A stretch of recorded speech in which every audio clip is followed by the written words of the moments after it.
either a game to try to read out some of the bans that they're prepared for, or to just go with some curveballs like the Nana pick.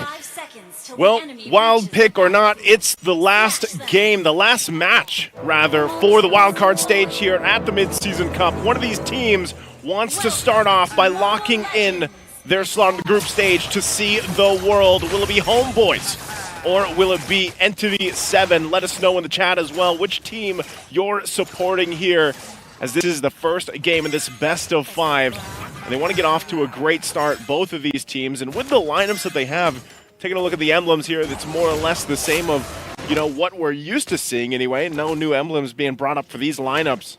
But we'll have to pay attention to some of these early rotations, especially as we see a lot of teams, if they get first blood or let's say even a double kill early on before the first turtle, they tend to really dominate, this early portion of the game. So, with that too, nothing out of the ordinary sticking out for those first items being locked in. Already too, I want to see exactly if any of these lineups decide to utilize the Skypiercer, because we've been talking about that for so long. And, with the difference of even junglers, Bane, actually look how much attention is going to be put on here. They know he's not on that side of the map, but GB also has the support of the team here. They go for retreats. Whoa, the turf light connects onto the back, and now it's going to be Chancott. Still able to flick around as Erwin is able to disengage. GB diving deep into enemy lines to pick up first blood, and he gets out as well of that Earth Shatter. Quick pace by HomeBois. Okay, already off to a good start. Like I was saying, whatever team starts on that first blood route, they're going to go for it and start the momentum building already. So at this point, they get that, they kind of work around this, and leading into the first turtle, the fact that you have that one kill already on Chibi, it gives him this kind of confidence, this advantage that he can work with against HomeBois. So for Entity7, they're going to have to be able to answer back to that. They don't want to let things get out of hand already this early on, especially with the lineup that HomeBois has. So they'll go ahead and get this kind of under control at this point. Nothing too crazy, but HomeBois will start up this first turtle of the game. They get this area to work with, and now let's see, Entity7, they want to make their way. That's up top as well, just using the Blazing Duet. Now it's going to be Defiant. Oh, Suppot looking forward. Dora Wolf King. Now it's going to be his Fury, knocking 2 members up. But GP is still doing a lot of damage onto Marquinhos. But the deadly catches Sword, and now it's going to be HomeBois to take on the kill. A trade on the other side of that turtle pit, as it's just going to be 1-for-1. But HomeBois do get one more trade on. It's the turtle, a neutral objective, and it's a first item. Skypiercer, Chibi, an SPA, a Skypiercer abuser. He's going to pick that up already. And that was the question I had, which teams would actually be able to utilize the Skypiercer first, or even better. And Chibi picks it up right away. He's already pumping out the damage like we saw earlier against Chen. And now that it is a Skypiercer, it gets a little more scary to work around with. And again, as we get through the Mid-Season Cup, make sure you guys grab your MSC pass, join in on all the events in-game. And going back to this again, first items, nothing too crazy just yet. It's only that Skypiercer. Oh, Udo flickers forward, goes for the turf, but gets caught by the deadly catch, and the Molina Blitz almost takes them down, forcing Zorn to go for the heavy spin. It's a good Eternal Guard to knock 2 members up, but there are no kills traded. Not here in the 3rd minute. Already both teams, though, showing how much action they can provide on the map. I was surprised that amount of damage that come through. Was that just all the deadliest catch that actually pumped out the damage? That's scary. I think Molina as well. I think it was a boomerang, Was it the boomerang? Okay. I mean, yeah, Chan's Molina Blitz is down. So, I mean, that was just a surprising amount of burst damage. So, even given how HomeBois started this, Entity7 looks like they have enough in the tank to go ahead and fight. First item going to be locked in for HomeBois. Does get that Hunter Strike now available. You can see Chibi's doing a pretty good job at just kind of farming and staying a little bit ahead in terms of XP against HomeBois. And I think the big thing about this, Zorn should be fine from this. Yeah, he's just going to poke this in and out. And HomeBois there. The thing I want to see is once these objectives, these objective fights happen, Entity7 in this position they're in can actually contest this. I know they're down a couple thousand gold, but you already got a glimpse of the amount of damage, and they have the setup potential with the Minotaur, with the Edith, that they can play around. First item also going to be picked up here now by Fury, the Corrosion Scythe. Still going to stay on that bottom side, so it's just a constant 1v1 with the gold laners as they battle it out. but it's going to be on 4-on-4 eventually. I mean, neither team wants to really start this up. It's not the turtle, by the way, that has that 10% penetration. Oh, there's a heavy spin. Good pin down by Zorn now. The team follows it up. Minas Fury going to be able to knock 3 members up as Marquinhos able to flicker out with Primal Wrath now. Deadly catch popped up. Not able to connect now as Melina Blitz gets rid of Zorn's HP bar, but Chibi is still able to win out the Retribution up against HomeBois, who was around the turtle. Zorn getting out too. And HomeBois are just playing it very clean. Nets in the mid lane. We'll have to respect the Molina. Placed down by Fury, but Chibi dirty there as well. Look for damage with the help of the Blazing Duet. Dives under the turret and goes for the kills. Now one last shot with the electrifying beats, but Chan will have Erwin to back him up. Chibi will go for the recall. Jumping back in. That's a very low Chan who's forced to pop into Molina again. Just in case Chibi dives in. Just in case. I mean, sometimes you're like, man, this Joy, where is she going to go too? And I think at this point, you know, what you're looking here from the team fights is really how HomeBois is able to go in, get the objective, and then disengage. That's kind of what the usage is right now from Udil, using that Eternal Guard. Sometimes it's just for the defensive peel. Oh, there's a conceal. Heavy spin, no Purify. Fury is going to be pinned down. And Udil takes the kill with a Curse Blast. Now, Chibi diving under the turret, hide on bush, able to disengage with the deadly catch. Chibi going to be caught in a tough spot now. But he has those dashes. Easy reset for Chibi as HomeBois gets down and the Eternal Guard gets thrown out by Udil. Getting 2 members knocked up, and you can see how oppressive that Eternal Guard is. Walking up, zoning them away, putting the glowing wand on them. And Erwin will have to just take those 2 swings of the sword. I think this Akai pick, hold on, a lot of damage on Erwin. He's going to be fine, has the heal as well, quite tanky himself. But going back to this, Akai pick is working out really well with the game plan from HomeBois. And sometimes it's really just the timing. Like a lot of this, you're seeing they get the information, they lock in, Purify's not available for Fury, they're shutting him down. You saw that was a fleeting time, now picked up by Zorn. Has the heavy spin even more now. Yikes. And yeah, that's a big yikes. It's something tough to deal with. For Entity7, I'm really trying to look at how can they keep this from going too out of control. They're still maintaining, you know, a 3,000 to 4,000 gold deficit. Zorn, though, again, gets the pin down. Minas Fury with a flicker, catching them back. Oh, that's good. I'm offended. Catching Chan as well. As the Eternal Guard locks Erwin down. The Blazing Duet now by Nets, dealing a whole lot of damage to the back line. And what back line? That's actually the front line. Curse Blast as Zorn flickers forward, trying to go for the kill. 3 for 1. It's support traded in. Marquinhos can't even get the Earth Shatter down as he gets terrified, and now he's forced to pop in a Primal Rat. Chibi will just collapse on him, and Zorn takes the kill away with the heavy spin. Okay, well, I asked the question earlier, what can Entity7 do from keeping this getting out of control? Oh, no passive. Chibi just walks him down with the electrifying beats. 9-2. It's a massive gold lead for HomeBois. My goodness, they got I don't know, they got to throw the drum set away or whatever Boy plays music on. Whatever the electrifying beats are, they need to get rid of them because Chibi has been just a destruction all by himself. You know what Trex would say? What? Punch her in the face. Yes, that's probably what Trex would say. You could do something like that.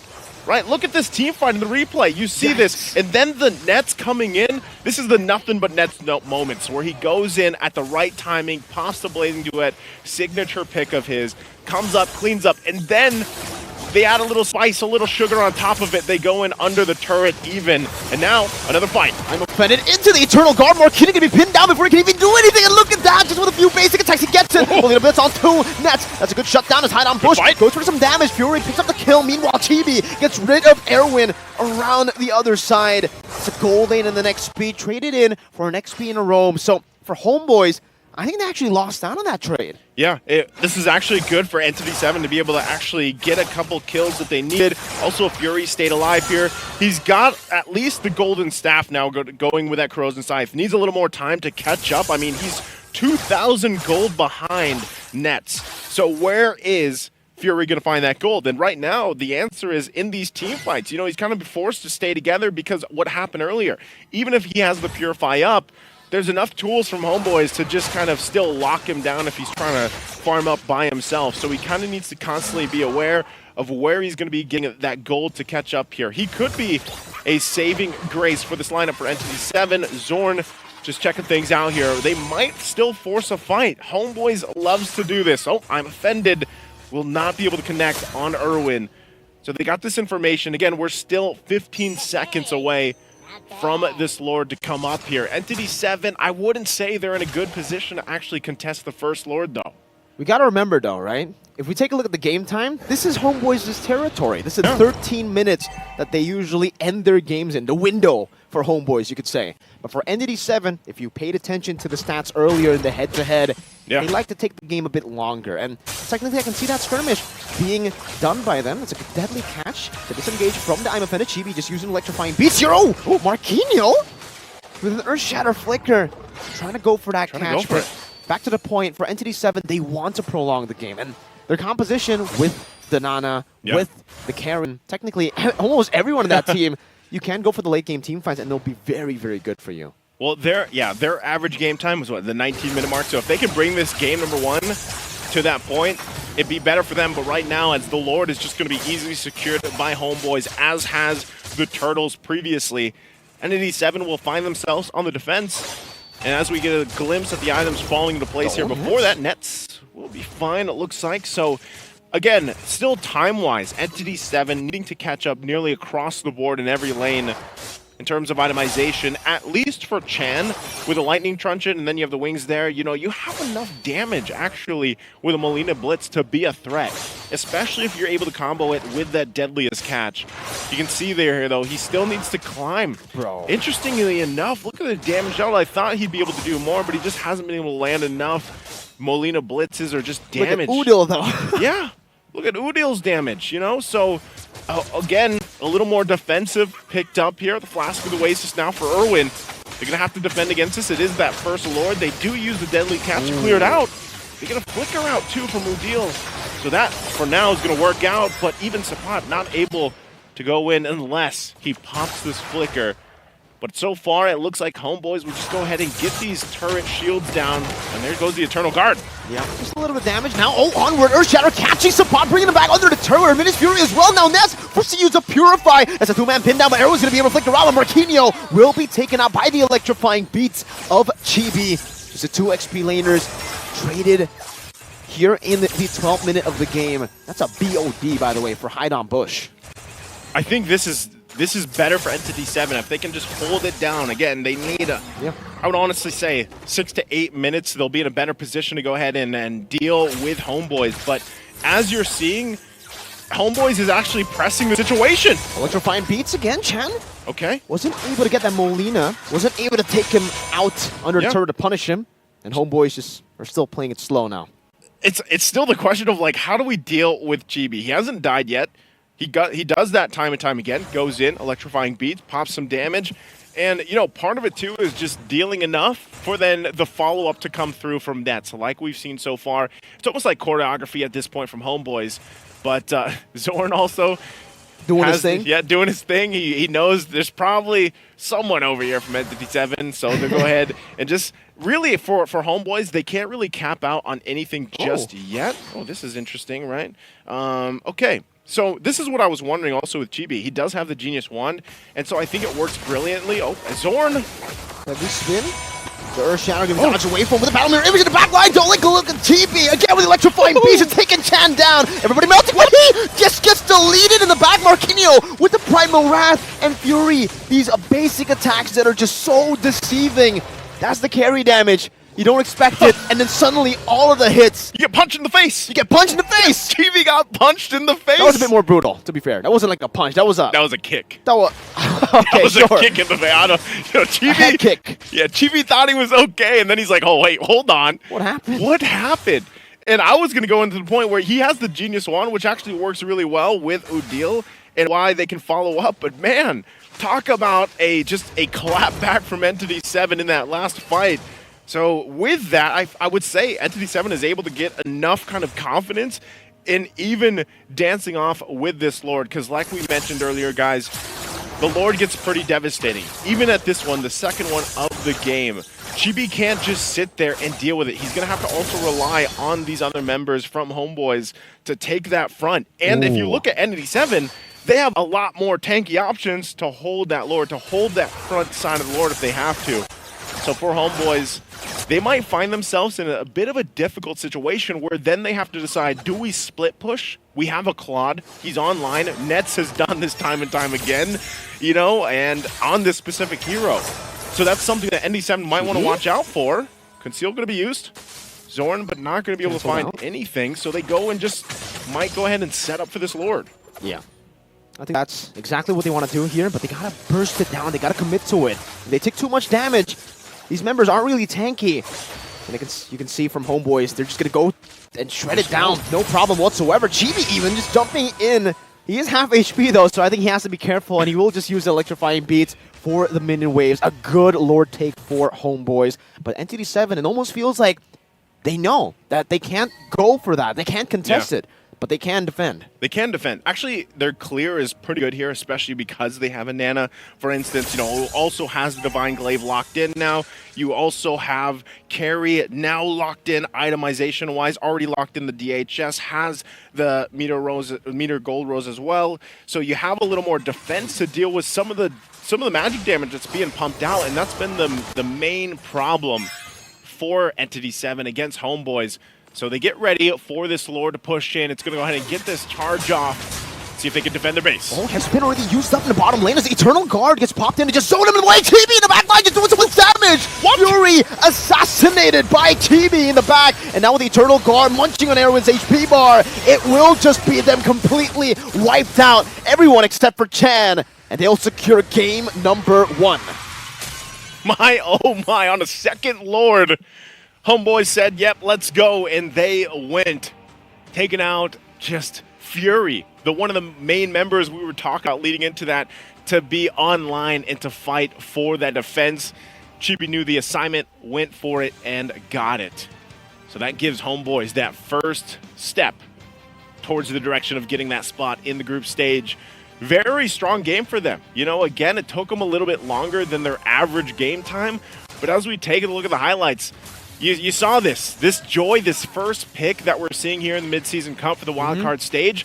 It looks like it works out great. You just have to play around it, and then once you transition to mid to late game, you got to be a little more careful, you know, going into the approach of some of these, but Chibi still played this very, very well. Yeah, this is where he gets, you know, he gets checked a little bit. Is this? Yeah, that was the damage from Marquinhos, by the way, with the Primal Wrath. So, again, he knew his job. He did it well. And the team follow up. Nets again, too. Nets on this Claude. They didn't have an answer for that, you know, either. So just things really coming together for the game number 1 for HomeBois. Played their play style, played their composition really well. And I'm wondering how Entity7 will adjust from this. We are going to take a quick break, though, before we get ready for game number 2. Sit tight. We'll be back.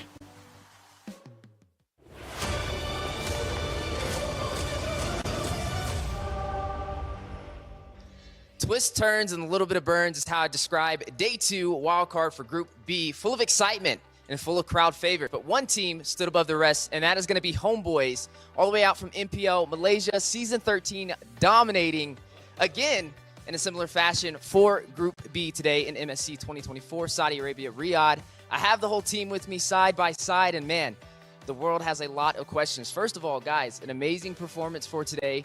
Undefeated, just like Entity7 for Group A. It's definitely going to be a hard match for you guys going forward. But for today, what was your guys' secret to success? How did you remain undefeated? I think we just trust each other and then focus discipline lah. Discipline and trust in each other. It definitely showcases in your gameplay. Being undefeated is super hard. Tomorrow is going to be possibly your hardest match so far in MSC 2024. But for today specifically, what team would you say was your hardest that you had to face? IAC. IHC. Yeah, they're definitely full of some challenges. You guys were a crowd favorite. I asked so many people out here in the venue who would be the #1 team out of Group B, and everybody said HomeBois. So I'm excited to see your performance tomorrow. I got a question for Chibi. I've seen a lot of the Ling gameplay out there. How do you feel about the new patch? Do you feel like it works more in your favor? Do you feel like it's easier for you or harder? I think it's not easier, not harder, but we need to take time for practice the new patch. Take time for practice on a new patch. It's definitely one of the most challenging things teams have to face, a new patch in a $3 million tournament. The pressure is higher than ever. Speaking of pressure, guys, tomorrow is another day, another story. It's not best of ones no more. It's the decider stage for a seat or a chance to make it into official group stage for MSC 2024. How do you guys feel about your competition, Entity7? I think easy. Yeah. One word, easy. Do you feel the same, Chibi? No. We just respect the enemy lah. Respect the enemy. Well, I'd love to see it. Both of you guys are undefeated. You guys out of MPL Malaysia, short to SRG. But again, here being kings, dominating, not able to find a loss so far. Same thing with Entity7. So the world is definitely going to be full of surprises watching for the decider stage to see who will earn that 16th spot. Guys, congratulations again for today. Undefeated, and I look forward to seeing your matches tomorrow.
New adventures bring new challenges. Even as the heat rises, dandruff and grease won't stand a chance. With new Clear Men, powered by triple formula technology. To eliminate dandruff, itch, and grease, gives you 8 hours of freshness and 100% dandruff-free hair. New Clear Men, 0% dandruff, 100% confidence.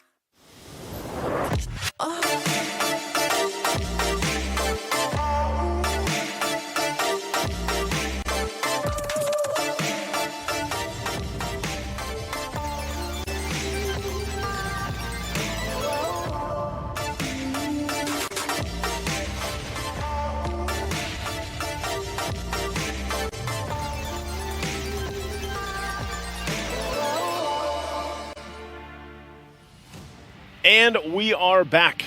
Once again, welcome to the English Desk. If you're just joining us, I am Naisu, this is Mirko, and we are here for the grand final for the wildcard stage. It's day number 3, and it's HomeBois and Entity7. HomeBois is now up 1-0 in this best of 5. And I could say, man, after watching that first game, that was pretty tough for Entity7. I think they have to really fix a lot of things if they want to not get swept here in the series. Yeah.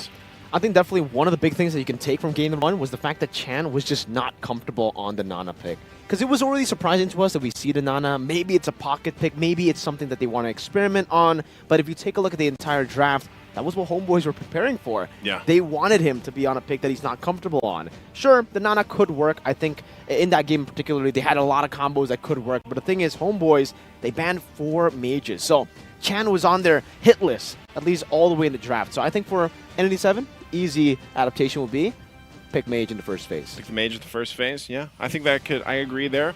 Let us also know what you guys feel and agree with for our broadcast, our production here, of course, for the Mid-Season Cup 2024. You can go ahead and scan that QR code and let us know your constructive feedback for us to improve everything that we can do here as we go through MSC. Again, wildcards after today. We have a couple days break, I think, you know, while all the teams are now flying into Riyadh, and then we get to look forward to the group stage, which is going to be quite interesting, especially depending on which team locks this last slot in here from this matchup. HomeBois is looking pretty good to be that team, though, and I think even when you kind of dissect the game, number one that they had there, I don't know. I didn't see too many weak points other than it just looked like when they did get, you know, when Chibi got checked, it was more so of we have this lead that we can work with. We have this kind of lineup. We might as well keep putting pressure because I think that's what the Joy did, man. The Joy was simply for the fact that you had, especially when the Genius Wand was locked in, we already saw how much damage Joy can do early on, but once you get those items locked in, you force yourself into the back of lines, and then you know, you just follow up. Udil, he was just top in damage because by then the magic resistance of Entity7 was already whittled down, and you follow up with everything that you can with that Vexana. So now looking at this again, Chibi on the Joy pick, that was the first one finally that we got to see Joy picked up here throughout the wildcards. It's been a whole lot of Roger, a whole lot of Ling, and just assassins in general, and the occasional Fredrin. But now you see Joy, and I would say, you know, for a lot of teams that want to play this kind of snowball, let's get the ball rolling early on, Joy is a good quality pick.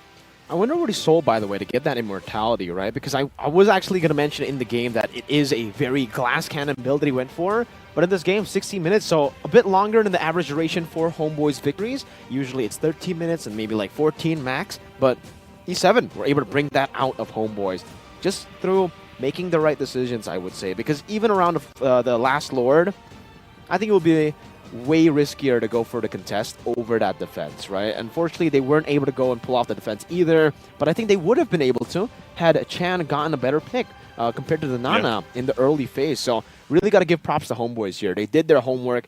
A lot of people, I think in the group stages, especially in the wildcard, I think have been underestimating all their opponents. So the fact that HomeBois are like, okay, you know, Group A, significantly weaker on paper compared to our group, but we still got to respect them, just like all the other teams here in the wildcard. So they did their homework really well. They targeted Chan, and so far, when Chan doesn't get his pick, it doesn't seem like it's the same E7 that we saw from day one.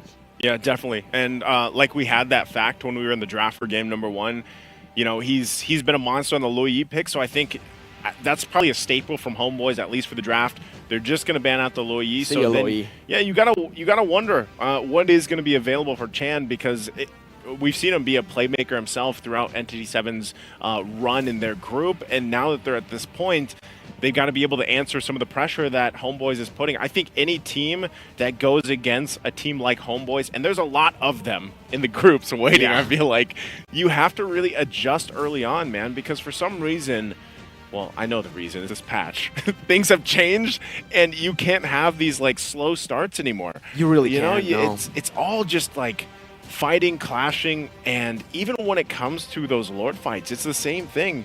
You know, if you fall so far behind, and right now it feels like even 4,000 gold deficit is tough for some teams to actually go and contest, like when it comes to the Lord. It feels like, especially when your team is able to get the Sky Piercer very early, that 4,000 gold lead. That first item, by the way, that first item for Chibi, the 4,000 gold lead feels more like a 10,000 gold lead before the patch hit. Because the Sky Piercer, I think we got, you know, visual on the stacks as well. I think at that point of the game when we did see Chibi get level 15 on the Joy, he had 30 stacks of that Sky Piercer. So already there at that point, he was executing people very, very easily everywhere around the map, and that's why he was able to just go in with the Immortality, with the Blood Wings. And man, you know, I was actually talking about the nerfs before when Joy got nerfed. You know, the anti-CC no longer there for the electrifying beats. I was like, all right, it's cool, Moonton, that you got rid of the electrifying beats anti-CC, because I think for all of us, we don't really like that.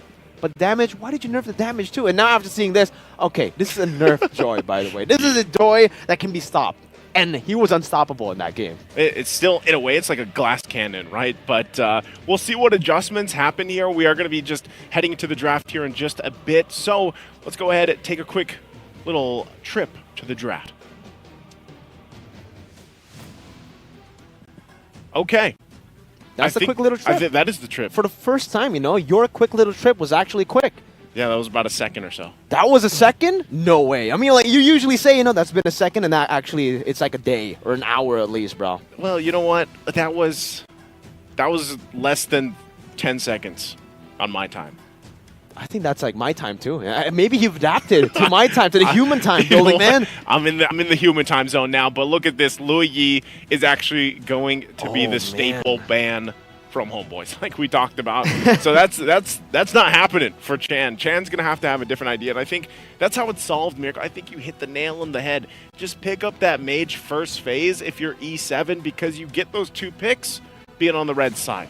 You know, you can just go ahead and play on that advantage because Nana was not going to work for them. I get too, Nana can provide some pretty good burst damage, but just the overall impact, what are you going to do with the boomerangs, man? No, like how is that going to work in comparison to what we saw from the Vexana earlier, or a Valentina, for example, if it's not banned out? You know, we might see one of the teams actually ban the Valentina out here still, because it seems like they're going on that focused route on dealing with that. Mozkov might still come up or not. Gold lane so far, I feel like even if we look at the previous game, that gold lane matchup, there's the Mozkov ban. Dealing with nets, you can't let him get the Claude, I feel like. This is probably one of his best picks, if not the best pick for Nets to play around with. Before, you know, this has been a minute. Bruno has not popped up here like at all for a lot of teams, but Nets also loves that Bruno pick. Does play the Claude though to a T, and that's what we saw here. So I'd love to see E7 if they wanted to go ahead and play, you know, with like trying to get the advantage. Either they ban out a marksman as well because the Mozkov has been banned here, and that narrows things down a little bit further, or you try to pick up the Claude in this exchange. Whatever HomeBois is going to give up, then maybe you swing back. You either get the Claude, you get the Roger, and then you lock in the Mage. Because it looks like HomeBois, they might go for the Roger, right? Depending on how these last couple bans go out for the first phase. You saw the Harith already take it out here. So we'll see exactly what the HomeBois plan is going to be this time around. All right, so it's going to be the Chip and the Harith bans, so the exact same bans as game number 1. And for HomeBois, if you guys are HomeBois, and that's great, you know? If it ain't broke, don't fix it. That was exactly the banning phase that they used to dominate E7 in the game. But for E7 particularly here, even if they get a pick onto Chan, are they that confident that, you know, giving the Claude over, like you mentioned to Nets, someone who's been able to perform consistently on the Claude, given over maybe even the Vexana over to Udil? Yeah. Udil has only played Vexana, I believe, in the Wildcard. And I think for the most part, even back in MPL ID, when he used to play in MPL ID, Udil is always like this, dude. If he wins on a pick, he's like, why should I even swap? Yeah. He goes on Farsa, wins on Farsa, plays Farsa the entire season. Now it's Vexana, so he's definitely found a new favorite there. Yeah. I'm glad it's new, because I would be pretty surprised if he still wants to play Farsa after playing Farsa the entire. It could work, but it does seem like, you know, he wants to utilize that Eternal Guard more than the Feather Airstrike now, and wants to have like a beefy boy protecting him in the front, but feel a little safer. Yeah. This is the exact same bans, which I think it should be, because I think the Roger would be a bit deadly to leave open, knowing that both Nets and Chibi. Oh, they banned the Claude.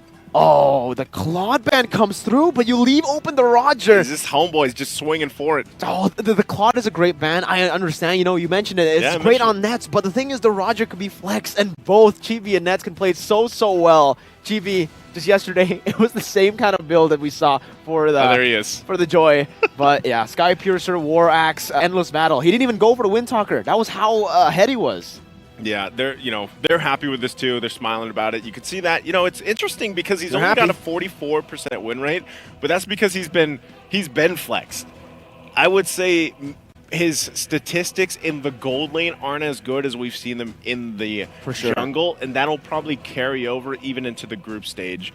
We'll have to see how that Roger changes, because I think one of the things teams really have to have like an answer for is dealing with the Roger and dealing with the Lings that have been popping up. This is still going to be an Edith that's locked in here for E7 in this first phase. Let's see. Do they go for the Mage? Do they lock it in here already, depending on how this goes? Because the Edith actually is still... Wow, what? It's the same 2 picks. They go with the Bane again. Okay.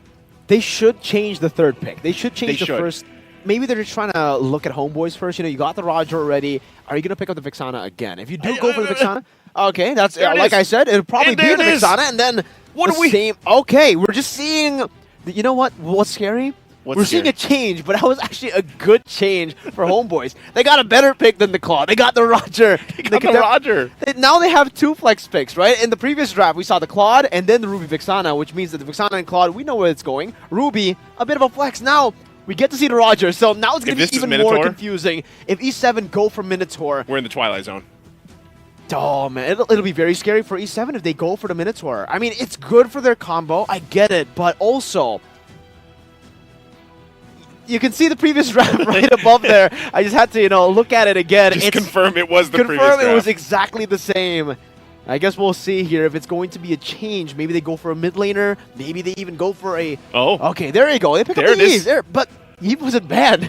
So technically they could have gone Minotaur here, and they could have gone for the Eve, right? Yeah, they could have. She wasn't banned previous game. But you know what? Hey, Miracle, this follows what we were saying they should do. Yeah. Mage, first phase, I agree. Yeah. Lock it in. All right, Entity7 has locked it in. Chan's got it, and this is a pick that, he does play. He does like this pick. It does provide that death box potential when you're going into the objectives. The only thing I hope for is that they're able to actually get to that point where they're able to contest against the objectives because of the mere fact that that's a Roger on HomeBois. And if anything is to be said, Roger will snowball the heck out of this game number 2. And looking at this, too, a little game fact here before this decider match. Nets 27 had a 27 KDA. Wow. It's the highest among all the wildcard players. The second highest is Sapot with a 9.33. 2 HomeBois players. 2 HomeBois at the top of that KDA standing here. Wow, 27 KDA for Nets. And that's what I was saying, at the end of game 1, I was like, man, even if they had an answer for Chibi, you got to have an answer for Nets. Because Nets is just... Nets, especially when he gets a Claude. So that's why I'm saying, I actually like the fact that Entity7 decided to go that route, ban out the Claude. It forces Nets on something else. So I'm also wondering what Nets will pick because he is one of the players that likes to play the Harith in the gold lane, but that's banned out. So we might see him bring up maybe something new for the gold lane, unless this is a flex. Unless the Roger is flexed for Nets in that gold lane. But as we get through this second phase of bans, the Terizla is banned out, the Minotaur, like we mentioned earlier. And, for I think both the teams, this first phase is good. It's locked in. I mean, it's nearly identical, but the Eve I like better than what we saw last time. I think a lot of people still need to see the the value of Eve in the current meta. That's true. Because I feel like she could be quite devastating with some of the new items too. Great poke. The poke is actually pretty good. The glowing wand could actually provide a lot of value to this lineup going against HomeBois. If that happens to be one of the first few items that is picked up here by Chan. Because, there's a Ruby over there. There's a Roger. And you kind of need to do it. The only thing I don't like about Eve, she's stationary. Yeah. You are vulnerable in that sense once you set up. And that's exactly why they banned the Ling, right? Because the Ling would be able to take advantage of how stationary you are, of how you're technically immobile in these skirmishes. You can't be, as flexible as a Valentina, as flexible even as a Lo Yi with the diversions. You can't find those angles, and you don't really have a way to self-peel. Because usually with the heroes like this, you have a way to CC your opponent, right? Even the Farsa, you get the immobilization with the passive. Yeah. But now with the Grok and the Terizla banned out, they're really trying to stop E7 from bringing up these heroes that can actually lock these members down from HomeBois. Because I think for HomeBois, they want to play similarly to how they played or executed their game plan for game number 1. They want to attack from different angles. They want to utilize their mobility and to make E7 utilize their resources, and then HomeBois comes in. Again, it's like a layering type of gameplay for HomeBois, baiting out resources and then coming back again later. Yeah, we'll see if they do that. Also, as we wait for this next pick, I almost would like to see an Arlot picked up here. I think that could work out really well, kind of swooping them into either the deadliest catch or into the real-world manipulation. Yeah, it could work out, but Carmilla is going to be the answer for now. So that's the answer for E7. This means the Carmilla, is this going? Where's this going? Is this Rome? Rome Carmilla? It has to be Rome Carmilla, right? Technically, yeah, it should be Rome because Vayne going to the jungle, Edith. Yeah. Going Edith XP. XP. Yep. All right. It is still very one-dimensional, though, nice, right? I mean, if we take a look at game number 1, the main reason, E7 weren't really able to look for anything else except for team fights was this composition, and that's why HomeBois were able to get an overwhelming lead at the start of the game. They utilized their pickoffs, they utilized their mobility, and now we get to see Nets on the carry, so it'll be confirmed that Roger will be going into the jungle. That's the higher win rate of the two jungle/goal lane Rogers that we've seen, and now the last pick for Zorn, or perhaps for Suppot, it's going to be the Mathilda, so Mathilda for Zorn. Yeah, this is a great last pick here, and it's funny because Mathilda in a way is kind of slept on now, which, she was in this kind of mode where she was banned out constantly previously in the year, but a lot of teams don't want to pick her up as much, but she still provides a lot of value. And this, really, the value that comes from Mathilda with this lineup from HomeBois is the guiding win. Mostly, I'd say the guiding win, allowing the carry to maneuver around a little bit better, because there's a lot of lockdown that could happen from E7 in the form of that deadliest catch. Even the Curse of Blood will be able to set things up for Entity7, despite what they have here for HomeBois. I think you need that mobility, because you already have it. Roger has enough mobility himself. And you can play around that. Yeah. You have Eternal Guard to disengage for yourself, so this is really for that carry pick. And here's the Clint that comes through for E7. Interesting. This is, you just look at this lineup. Mobility versus stand your ground. Just stand your ground. Post up, fight it out, and hope, too, that, you can make it through. Because I still would say, it's almost a similar facet here for E7. They want to get to the late game. Clint can do quite a bit of damage, but he needs time. He's going to get time to get to that high noon status. He's not just firing off early on, and Carey does too, but the whole point of this is, again, Roger is across from you. So, we saw a glimpse of Bane's damage in the previous game.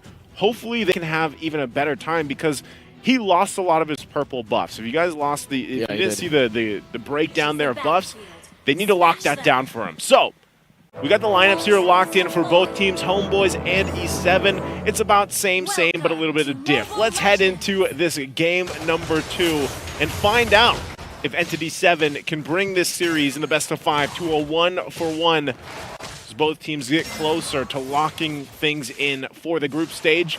And also looking at this, there's a whole lot of quantum charge for Entity7. Focusing mark, though, too, for Irwin. Look at this already, the pressure from Zorn. I don't think they're going to be able to catch him at all. Takes a couple hits, going to be fine.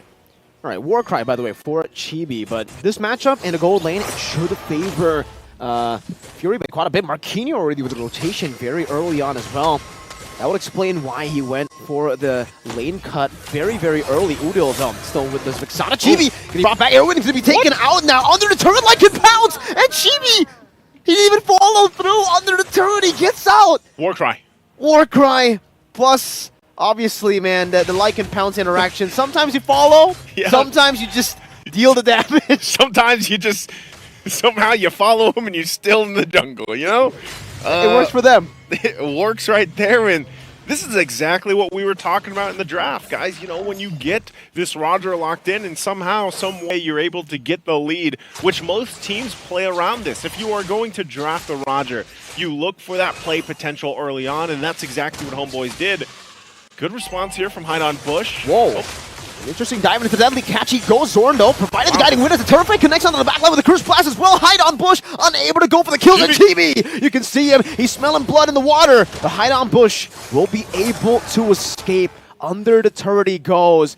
Suppot canceling the recall. Marquinhos with the onward. Now with the Earthshatter connecting as well for the turret fight. And the Curse Blast gets rid of him. Rivera, he can even go for the trade. Chibi going to be locked down. Lycan pounce there together with Chan, picking up that damage and the kill. Now the turtle free for Hide on Bush. He doesn't have the retribution though, and Eternal Guard is already dealing damage. It's going to be Chan who secures it as a real world revelation, locks them down, and Chan secures the double kill. Zorn, trying to run away, will be able to do so, as he also used the Purify in that skirmish. And that's what we're talking about from Chan. Locks in this Eve pick, first phase, and is going to be the start here. Yes, the huge impact, the difference of the impact here already in comparison to the Nana pick in game number 1. That's what Entity7 needs. So now that he has these 2 kills, he's going to be locking in that first item a lot sooner, and which will, again, they play around the real-world manipulation So able to punish HomeBois. You know, HomeBois going for that play, and they were off timing a little bit. They weren't able to get Chibi there when they tried to follow up through that setup. So it was unfortunate for them because then they just ended up overstaying on that side, taking a lot of damage. Entity7 punishes them and makes a great play. So they'll be able to keep things together. A good item already picked up here for Fury. Gets that Blade of Hepsises locked in. So the Clint, I think one thing you really need to pay attention to is where is that power spike for this lineup from Entity7. It's already showing that they have a lot of fighting potential early on. You know, and meanwhile, too, Hide on Bush with the deadliest catch, all he has is a Fury Hammer. And he actually does provide quite a bit of damage if they're able to catch them in that real-world manipulation. And now he does lock in the Hunter Strike. So this is already good for Entity7, much better than the previous game. You know, gold-wise, it's pretty much the same. It's pretty much balanced between both teams. But Entity7 is really able to keep these early skirmishes. Okay. Curse the blood. Good little fake out there. I feel like that was more of, could something happen here? If not, then they at least got the Curse of Blood out. They might still try to do the same thing on this side of the map. Everything be slowed. Good deadly catch by Hide on Bush. They get 2 big resources. Like you said, man, I think Entity7 might have to give away this turtle. And they might have to just go ahead and get that orange buff. But it looks like HomeBois not going to actually fully start it up because they still need Chibi to get his purple. Eternal Guard will be dropped down, but they're just going to kind of deal with this zoning potential right now. Erwin doesn't have the Curse of Blood yet, neither does Hide on Bush have that deadliest catch. So they'll try to play around these timings, waiting for those cooldowns to come up.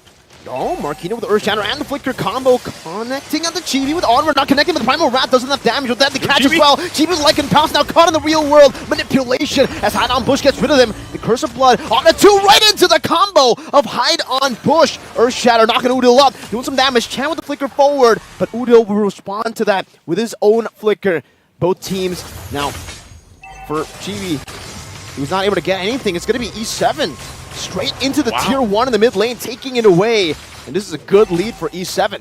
This is a great lead. I mean, they're up now 2,000 gold against HomeBois, really showing that they control this phase of the game. And meanwhile, this whole time, Fury, the gold lane experience, just chilling in that gold lane, farming up, getting everything that he needs. Does get that turret down now, tier 1 down in the bottom side. So he's going to go ahead and get to rotate and continue to farm up here because so far he doesn't need to be in these fights, man. Like he's doing his thing, his own time, and Entity7 is able to just again post up and fight it out. Look at the XP difference this time around, and this answers the question on why the Bane again in the first phase with that Edith. And there's your answer. Really being able to farm up this time around for Hide on Bush. Hasn't died yet. And really, when you look at it, one of the answers to deal with Roger here might be real-world manipulation. You trap him in, you lock him down. The Curse of Blood. There's a lot of these abilities that are working really well against how much mobility Roger has here.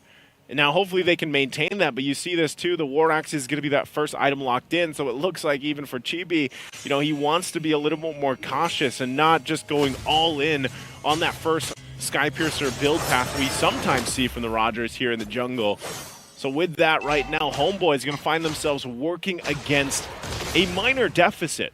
And Entity7, as they get ready for that third turtle, they've already got 2 in their pocket. They can possibly just go ahead and lock all 3 in. And as you see them getting a position here, Turtle's now going to spawn up. Turtle Guard already going to be dropped down. Marquino with the onward on the Sapat with Earth Shadow connecting as well. Sapat is unable to go for the escape. Chibi going to be locked down by the real world Malaysian as well. Chibi with like and pound, but they gets caught by the Primal Wrath of Marquino. 3 members of HomeBois taken down, and Entity7, they collapsed. They got the win. HomeBois can only go for a trade up top. Entity7 right now is in full control of this portion of the game. Look at the damage on Zorn. You know, Fury, we were wondering, when would that damage start to show? When would that power spike come through? And I think it's already here, and that is going to make it even more difficult to move around with. That's the Ice Queen wand picked up by Chan. Great initiation that came out through here. Primal Wrath to pick up the kill from Sapat, and then they punished Chibi even further, as he was just trying to get his orange buff. So it looks like Entity7 Man, they really had this game plan to get revenge here at Marquino. I'm offended into the knockup of the circling eagle into the damage, and Marquino still able to survive with the Primal Rat now, dealing some damage back. Nets will be able to take the kill down. Now with the flicker of the Cruise of Blood connects on the 3 members, and they can look at the deadly catch. Now with Fury dealing the damage with the grenade bombardment. Entity7, they respond to that play, and they capitalize on it. It's only the XP traded in for 2 big members for the side of Homeboys. Chibi walking up again, hide on push. Oh, the bounce of the crab cannon. Did you see Udo's HP? Those crabs hurt, man. Yikes. That crab cannon is loaded. And like you just saw, the combination that we were talking about even in the draft, real world manipulation with the deadliest catch is able to just do so much damage. They even get the Sea Halberd to kind of work. Oh, the stun down into the grenade bombardment. He can only go for Lycan Pounce, but then Chan and Fury continue the damage output to take him down under the turret. Sora's looking for a trade with a circling eagle. Marquino pops into Primal Rat just in time, and he soaks in all that damage. No problem. Now the Sharks running them down.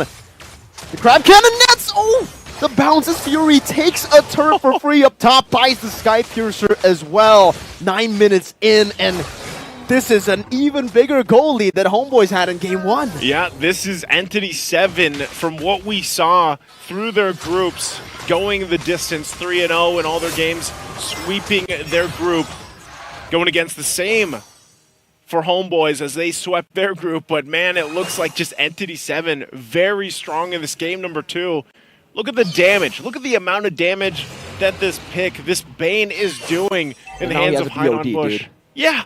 It's this is big damn, man. Like, and he's not even fully locked in right now in terms of the items, and so it's really, you're wondering, you know, what can Homeboys now do? They're finding themselves on the opposite end of things. That's already going to be the Lord Secured here for Entity7. And Homeboys, they're gonna have to get prepped up and ready.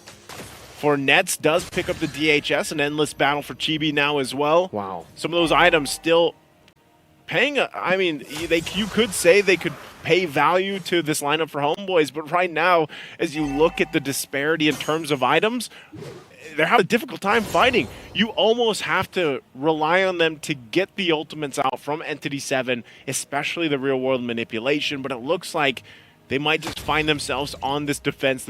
The Lord making its way up top. Chan now also picks up the glowing wand, so that even helps further dealing with some of the possible shielding and sustainability from Homeboys, as that Sea Halberd is already locked in too. There, they go in. There we in the flank. Meanwhile, Lycan Pounce on the back line. Chan's gonna be shut down. GB in the midst of it all, going for the team fight now with another Lycan Pounce. The Earth Shadow will connect. The Primal Rat will lock them down to get munched on by the Sharks of the deadly catch. Hide on Bush. Only now does he buy the Sky Piercer.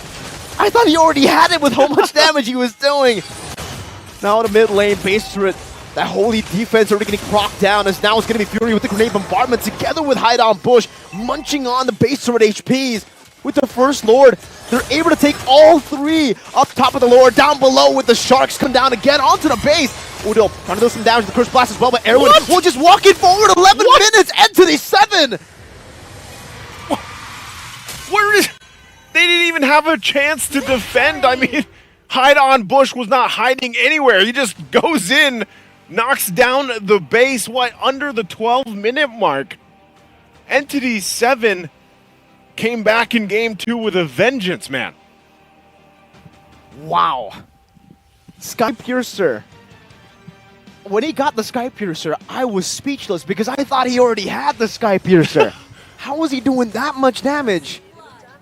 This is Bane. No wonder it's first pick, right? Now you really see it. You really get to see it in Marquinhos this game under Edith. We're sorry for downing that Edith first pick. Bro. Yep, we're sorry for downing these first 2 picks from Entity7. This one worked well. You know what? I think the biggest change was just the Eve, man. The Eve, and I would say giving away the Roger instead of the Claude, right? Because for the Roger, I guess for these initiations, you can't disengage instantly like the Claude, so you can't get locked down in the team fights. Huge value. Yeah, they should be happy about that win, because man, did they come out, and now it's a 1-1 for the series. We're going to be taking a quick short break before we come back. Sit tight.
لحظات البداية عاشت معنا.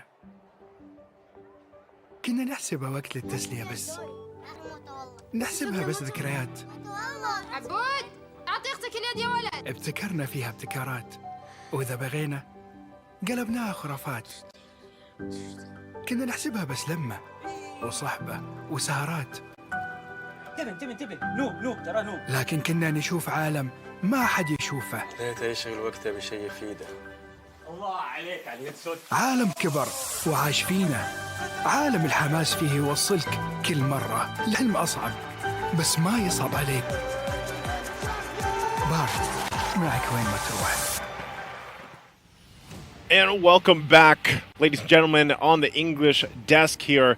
We're now almost halfway, I would say halfway, depending on how things go, through this grand final against Entity7 and HomeBois. They're looking to lock in that slot, the last one for the group stages here for the Mid-Season Cup 2024, and it's 1-1. It's even now across the board, and I think for all the people that were thinking it'd be a sweep, that's not happening. Entity7 with their now, I would say, very key pickups, the Edith, the Bane, ended up playing a part in that game number 2, and they did it in a decisive fashion. It was under the 12-minute mark. So, you know, before we talk more, go ahead and scan that QR code for us. Let us know your feedback for the broadcast here as we go through the MSC 2024. We appreciate it, and we do see your guys' feedback. So thank you guys so much. Now, again, for this matchup, as it's 1-1, one thing's for sure. Roger Jungle was at 100% win rate before this. It's not anymore. He has been, at least he's felt the loss. And we saw the struggle, man. Like, this Roger pick did not work as well as we've seen it in the past. Definitely not. What was the answer here, Mirko? I think the answer was just that for E7, they had a way to actually lock him down right as he goes for the Lycan pounce, right? Because he goes in, once you go in on the Roger, it's really hard to disengage, especially, I mean, technically not even that, right? Because in that game, they had ways to disengage. They had a Mathilda to bring him out constantly, but the fact that they had so much CC, Curse of Blood, the Primal Wrath also to lock you down, but before that, the Earth Shatter. Yeah.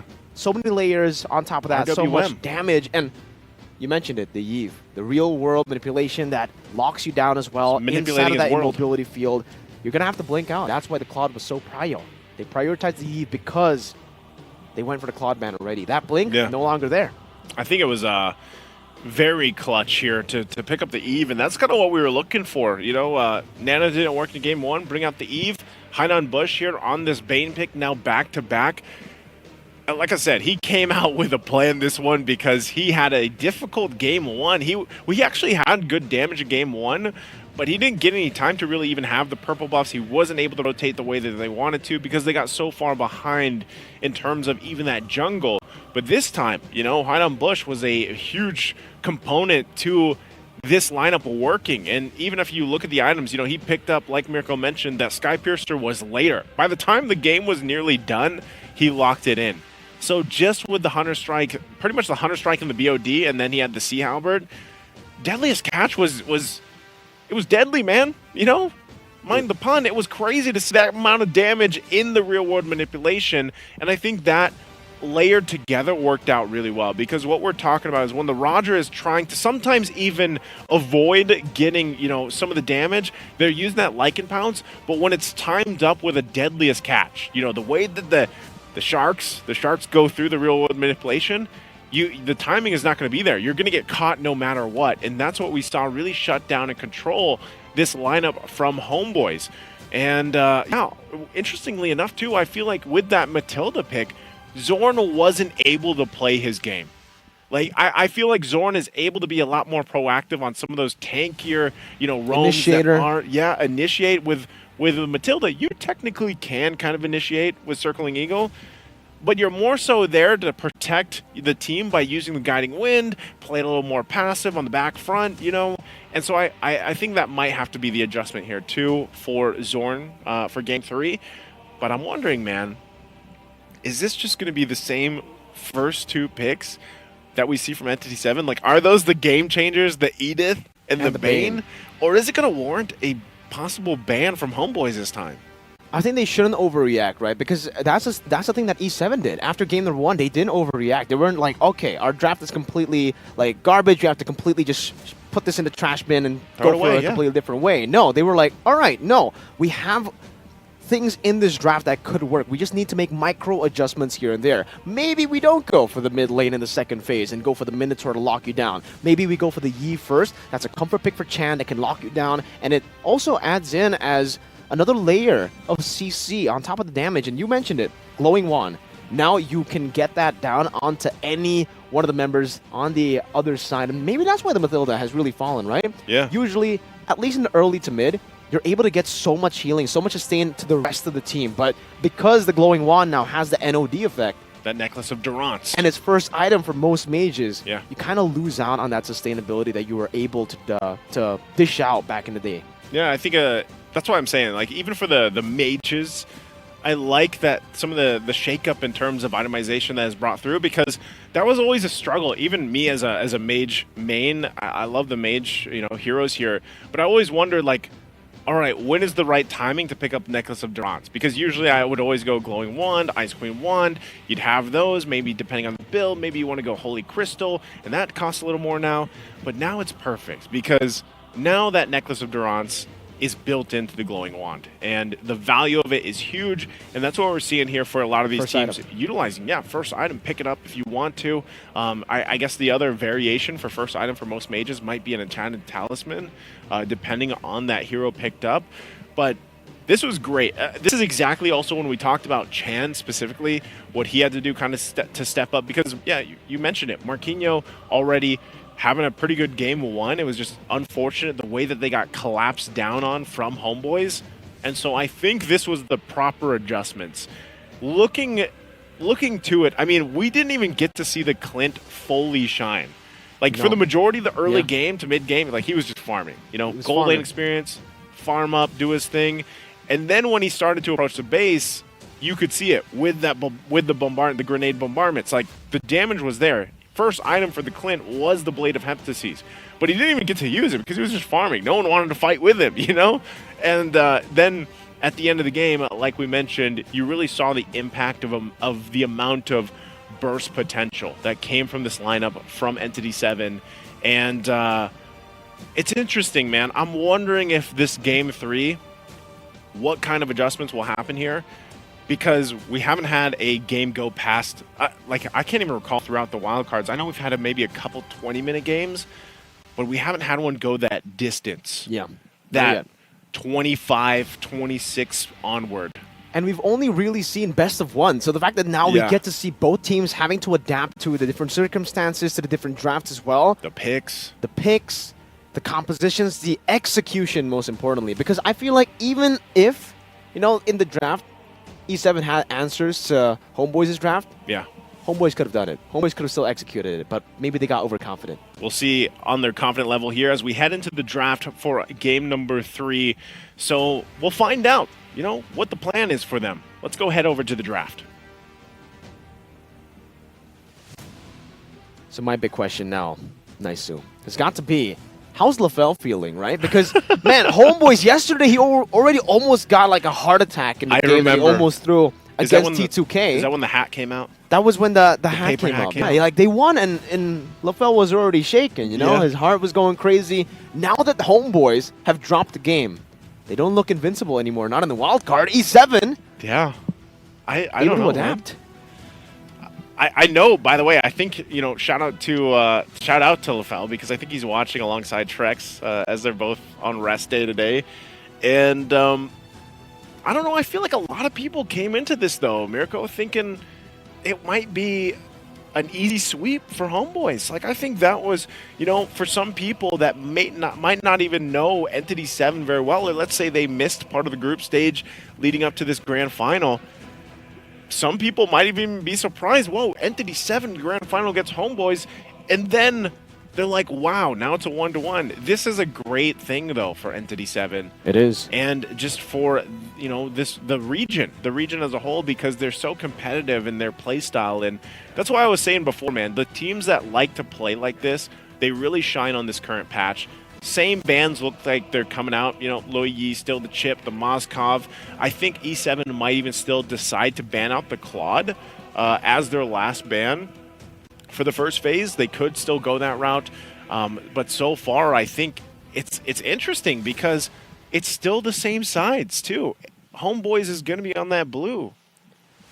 3 games. 3 games. And it's the same exact side, same exact bans for HomeBois. Maybe, again, though, it's just the execution that needs to be changed a bit. And also, maybe the draft order. That's going to be the Claude earlier this time. Not going to go for the Harith ban just yet. We'll probably go for the Harith ban as the last ban because Nets, yeah, he is really, really good on the Harith as well. That's going to be the Bane ban, though. So the adjustment instantly by HomeBois, but they will have to leave open the Valentina.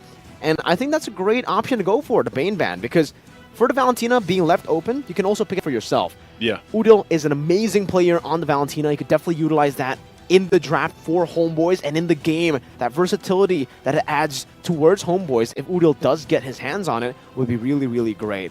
But I think for the Roger, you don't really want to change that much. It's still a great first pick. Because, yes, so you did still lose. See them pick it up. Yeah. If it's open. There's no way they leave it open, right? E7 will be very happy to go for it as well. Yeah. It's an amazing first pick.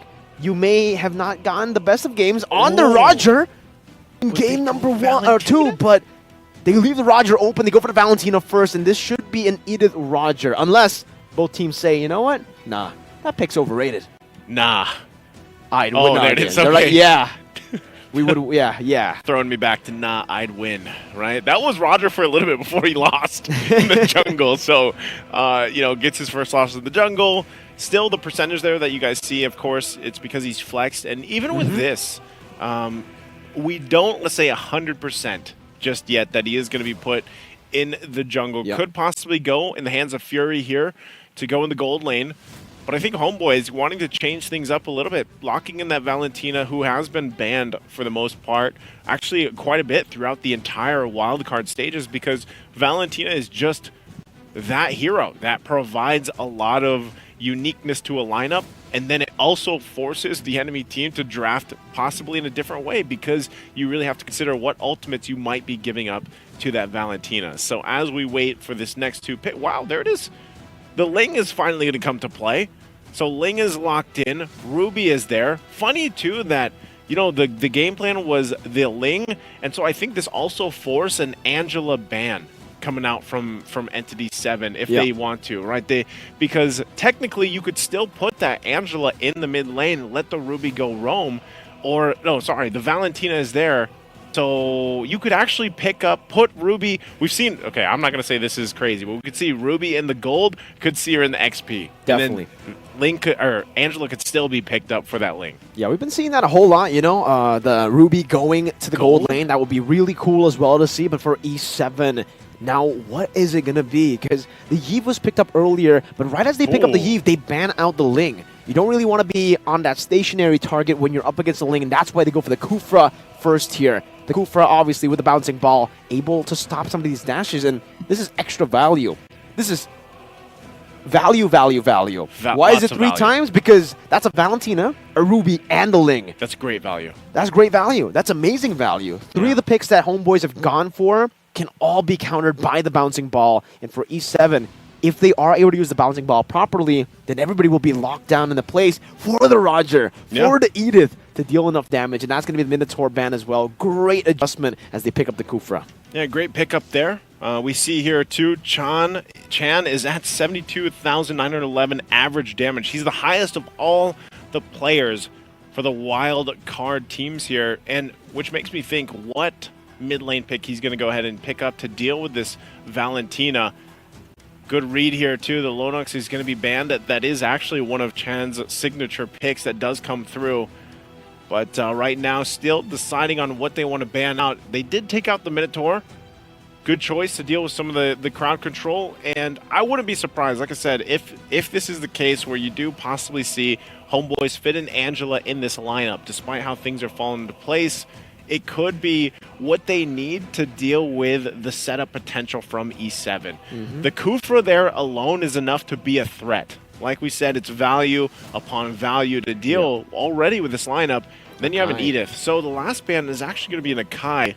Interesting. Interesting ban that they go this, that they ban up the Akai when all, what were they thinking? Akai going roam? Yeah, I mean, game number 1, Zorn was able to utilize the Akai as a roamer, Yeah. so technically, you definitely see what they're going for here. You definitely see the respect given over by E7 to HomeBois.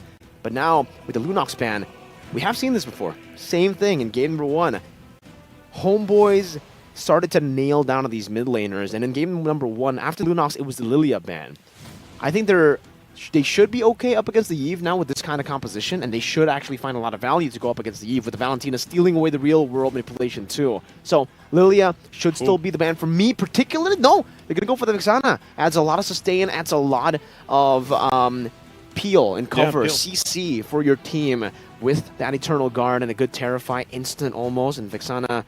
What do you think of that? Do you think it's a good ban? Because we haven't seen Chan on it much. Yeah, we haven't seen Chen on it much. I think it's more so just dealing with the fact that they already have a ton of like knockups with a Kufra alone, so you don't want to deal with an Eternal Guard being dropped on your head. Yeah, it's a little too much, that Wombo combo to deal with. They might be looking to force E7 to even pick up, like you said, the Lilia. Novaria is still available. You could go Farsa if you really wanted to. You should be okay even on the Farsa, dealing with the mobility from this Ling pick here. There's a lot left in the mid lane. What? That is That neither was a of what I'm synchronized thinking. what, bro? Yeah. Right as the Eudora gets picked up, E7. That's instant CC, instant burst. I get it up against the Ling. But also, well, I mean, technically, if you think about it, right? They already have DPS from the Edith. They already have lockdown. So you just need instant burst now. So who's instant burst? One of the OG heroes. Oh, man. When was the last time we saw Eudora? Well, Mincetar picked up as well, so it's going to be the Mincetar gold I'm feeling for HomeBois here. No Minotaur to combo it together, but they do have an I'm offended. So, what, the King's offended? The King's offended. Because yesterday LaFell said King's Fury. Now Because it's of the King's Minions offended. Fury. And the Grok. King's offended charge? King's offended charge. So wait, okay. Is this Mincetar, you think, Mincetar gold or XP? I think it's got to be the Mincetar gold up against the Roger. I think they want to try to counter the Roger. That was the same way they did against T2K yesterday when they went for the Roger in the gold lane. But what if the Roger goes jungle here? That's the thing. E7. That's why the flex pick is really good. I guess for the Mincetar, you still find value later on against the Roger. But yeah, in the lane, not so much. So I guess we'll see. What do you think? Personally, I'd much rather see the Mincetar go gold because he can be a threat. Oh, man. Ruby, put her in the XP lane. Just deal with that for now. But okay, my Dairoth. Lord. So this is going to be a Dairoth jungle, right? This is going to be a Dairoth jungle. jungle. Locked in. Very interesting draft for I love game it. number 3. I am rejoicing because as we sit here and we might react like this is great to see because this opens up so many doors and avenues for teams to kind of test with. It makes me really think about what we could possibly see in the group stage as well. You know, and this is also the beauty of now being on the best of 5. Like we mentioned, we went through a whole bunch of best of 1s, and something like this, these type of adjustments for these lineups are great to see, and we'll have to see. I'm actually really curious about how the Eudora is going to work into this composition. Like you said, obviously right away you're like burst damage is what you're going for here, but once you use everything, like it's kind of done. Well, I mean, what else can you do? There is an on-demand stun that you might be able to play around with. But let's see how both teams deal with the lineups they've brought to game number 3. HomeBois and Entity7, a 1-1 for now in this best of 5. Looking to cap out game 3 to get to the match point. And we'll see as they get us situated here. Yes, Chan on the Eudora pick. Still running the Lethal Ignition actually as well. Look how aggressive.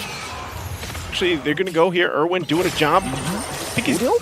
That's quite a bit of damage. Dealing a bit of damage onto Erwin. Still has the flicker too, and he gets the dash, but Udo follows through as well as Chan. Tries to go for that cheeky little stun, and that's what you expect from the Eudora. It does seem like, at least for the Eudora, I think it fits Hide on Bush's character and name a bit more, right? You want to be hiding in these bushes. But Chibi flex the Lethal Wanderer, no problem there, even with a little bit of a delay from the Kufra from Erwin invading earlier. Okay, looking at it too, I really want to see how the rotation's going to be with both of this. This is a lot better, though, for Zorn to have the Grok, I would say, you know, work around this, find set of potential. I think one of the things that they have to watch out for is this Dyroth. Whoa, we know that he can shred. Look how much pressure's here. Well played already. Utilizing this pressure, top of the blades right into the knockup, and now it's going to be the Visceral Strike that goes in, but Nets is still able to claim first blood. Wow. Overextending. Hide on Bush gets caught. Oh, hold on, mid lane. I think Erwin's going to be fine. That Spear of Glory able to pull him in so he gets the additional shot from the turret was exactly the punishing moment that HomeBois needed there. Okay, Nets. That was an interesting interaction. Did you see that? Yeah. So if you use your ultimate on the Roger, you can actually cancel out the grab part. That's a cancel on the recall of Nets. Trying to delay it now as Fury tries to shove the wave to punish Nets, but he'll stop the recall. Zorn in the mid lane, gonna be chunked as well. Chan doing some damage as well. He's gotta be respecting this because Chan will get his ultimate. Oh, that was close. Yeah, he's got the Thunder's Wrath now. But man, Entity7 will just go ahead and take the turtle here. Give him the objective. Still putting pressure. That's the stun now with the Thunder's Wrath, but he's able to steal the Primal Wrath now. Turning it around, Sapat with a flicker forward, and enough. I am offended. But Erwin will be able to escape. Now it's going to be a flicker and another Shatters. GB dives in deep, picks up the swords, but Odil will be able to shut some damage with their Shatter. It's going to be Marquinhos still with the Primal Wrath, dealing some damage now, getting out with the onward as well. Sapat going to be chased down by Hide on Bush as the power of nature will be enough by Zorn. Hide on Bush stepping forward, getting that physical defense shred, but the wild charge gets Zorn out to safety. Chan's going for it. But surely wanting to go for it, doesn't have the flicker to barrier. Oh, Chan, he's caught there. He doesn't want to go for the last kill, and he decides to walk back up as Udo gets spotted in the bush. Now it's going to be Hide on Bush, jumping on the Sapat, trying to go for that assassination. But I don't think you can do that, not to the fighter. Okay, very interesting, just extended skirmish that turned into all of that. You know, looking at this too, I'm really going to keep an eye on where this build path is for Nets with Mincetar. There can be some changes here that we see, of course, build path-wise, but not going to be a threat too early on just now. A lot of it's going to be utilizing that the ultimate, the King's Calling, to help with some of this fight, and maybe even the Spear of Glory if he can grab the right target here. If it happens to be Chan, Chan doesn't have his flicker available just for now. Oh, deal. Iris Rage into the Abyssum Strike. Hide on Bush. Not hiding at all in this game. Hide on Bush is just, when he gets this Dyroth, like he knows the timings and the positioning so well. And just the way the Dyroth works, able to shred through some of this armor, you know, it makes you even worry for Zorn on the Grok, you know? And with that, they have enough setup potential that Hide on Bush can actually just kind of swoop in, get that penetration through, and then the Abyssum Strike. So, and even Marquinhos, man. Marquinhos has been on point. This is his third Edith game in the series. And I'm surprised earlier he was able to... Oh, hold on, mid. Another Abyssum Strike now knocked up with the wild charge. Chibi should be able to take this kill, and he does. Meanwhile, up top, Nets. Now with the King's Calling, Fury still able to scratch him down. Even with his soldiers, it's not enough. Marquinhos stunned up, has the Primal Rat. Now the time of the Blades used up. Two-man knockup into the Blades. Erwin gets a three-man rage, and now tries to go for the steal, but Udil secures it. That's a double kill as that's going to be Chan. Locks down a Defiant Blade. Stunned up, Thunder Rat. Not there, Chan will be taken out. Udil picks up a triple. That was such a good Guardian's Barrier, right on point. Able to collapse that in and get the triple. So with that, HomeBois, it's nothing, even with the triple, it's nothing too crazy. You know, Entity7 isn't far behind here or anything. Economy-wise, they're doing fine farming up. So they finally kind of dealt with a couple of the problems, right? Hard on Bush did have that death, but even Nets, he does get the Corrosive Scythe available now.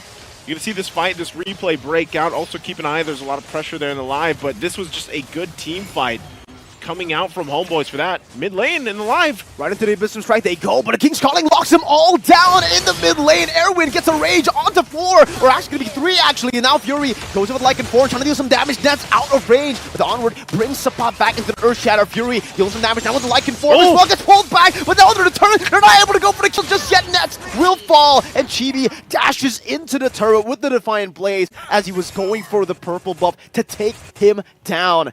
And now it's a Sky Piercer for Mr. Chibi. Chibi locks in the Sky Piercer. That was an amazing play from Sepat. Able to go in, flicker, I'm offended, grabbing 2, and under the turret they take Fury, able to really punish him. And so, you know, that's one of the strengths, obviously, of this Ruby pick, able to provide some of those moments like that where you can turn the tide of a fight.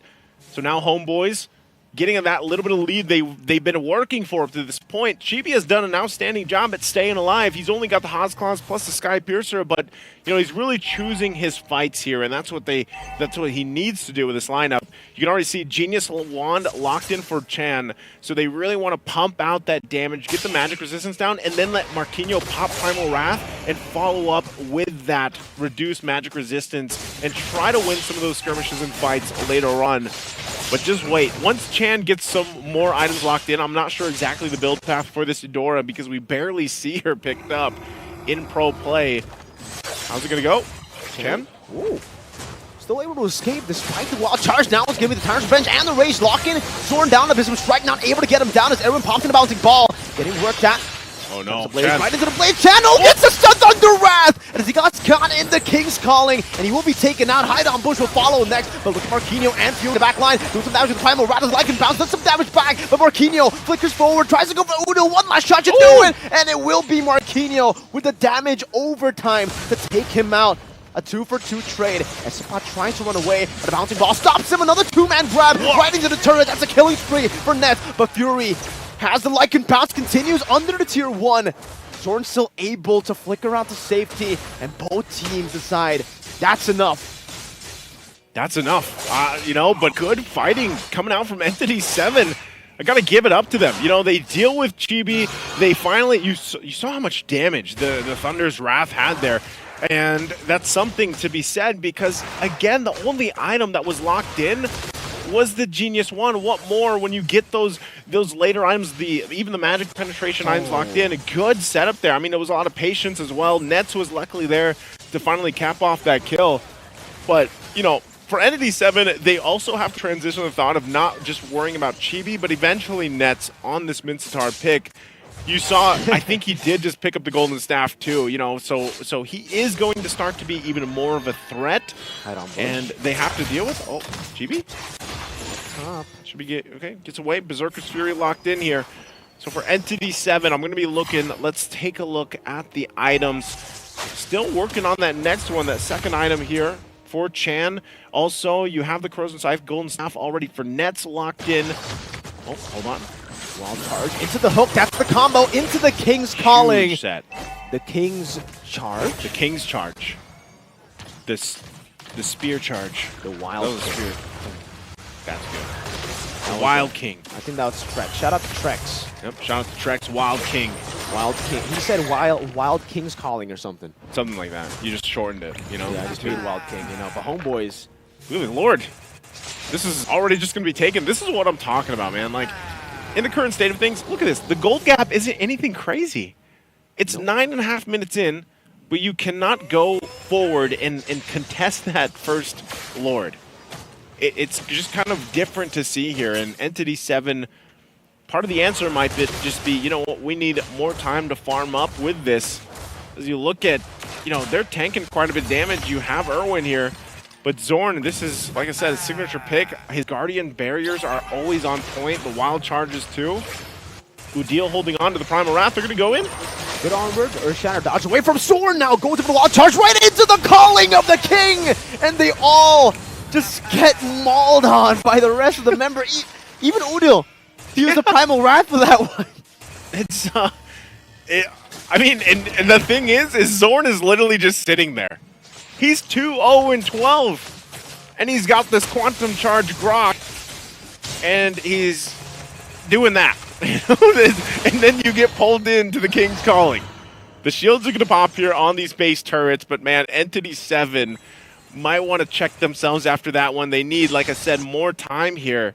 They got to clear out this Lord. Wings are going to be picked up by Chan, DHS by Fury. So those are some good items being locked in at this point in the game.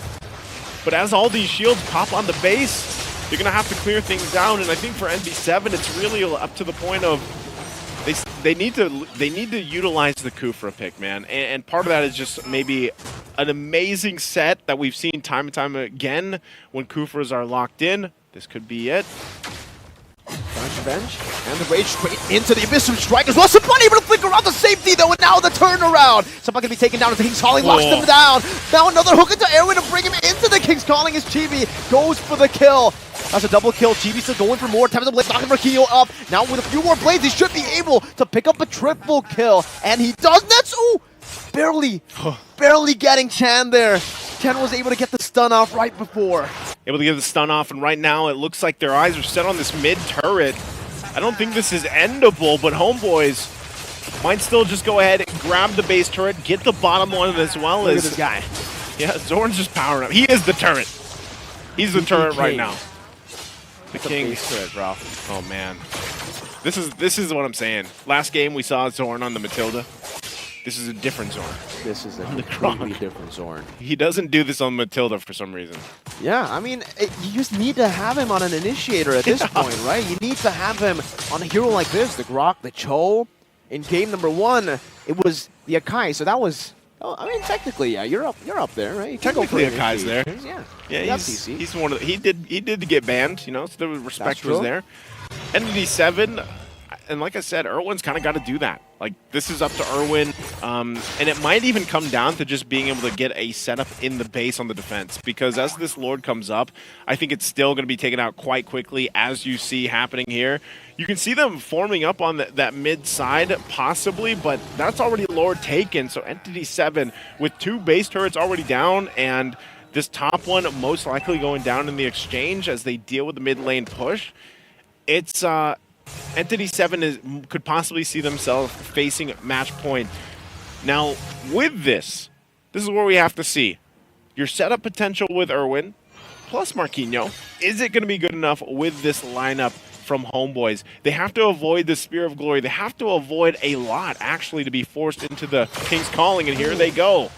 You see already, Udio doing a whole lot of damage. Pops in Primal Wrap, Purify as well. Out of the onward, and Marquinhos going to be caught in the midst of it. Oh, Erwin getting a 4-man Tyrant's Rage with a Wildcard. Connects on the back. That's going to be demolished there, but the Lord is already onto the base. It looks like Marquinhos still going to be able to dish up some damage onto the other members. 3 members taken out now, but the Lord slowly but surely is going at it. Chibi goes and picks it up, but now loses his life to some of the basic attacks from Marquinhos with a few more minions coming down. It should still be the end, and HomeBois pick up match point. Man, they really worked for that ending right there. It was such a, like I was saying leading into that defense, it's going to be on Erwin. Erwin goes in with a great set, but unfortunately by that time, that game, the team fight didn't go in their favor. It was a little too late to be able to find something like that, and again, it makes me question, was this possibly the right pick for Chan? Was the Eudora enough burst, you know, to kind of handle what was thrown at them from HomeBois? Because it just looked like they weren't able to, once things got kind of out of control and the snowball already started happening for HomeBois, it was almost like we throw all this at them, the Thunder's Wrath, we use the stuns, and then once that's all gone, we have to wait. It's like cooldowns. You wait for it. You wait for that to be available at the end to make a play. You might get one, but how many times do we see them try to get Sapat, and he was able to avoid, you know, getting killed? Sometimes just with the flicker alone. I think Sapat really played a big part in this win, doing stuff like this, right? Using the I'm Offended flicker into the combination to get kills when really it was Entity7 trying to push that envelope. You know, right here, it's great. Chan is able to go ahead, use that Eudora, gets a couple kills, gets some burst damage down, but once some of those defensive items were locked in, it wasn't enough. And like I said, great setup there from Erwin, but look at this. Look at that team fight. You know, it happens sometimes. What I'm noticing is how fast some of these fights end and how quick people go down. But let's take a quick break before we head on to the next match.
New adventures bring new challenges. Even as the heat rises, dandruff and grease won't stand a chance. With new Clear Men, powered by Triple Formula Technology.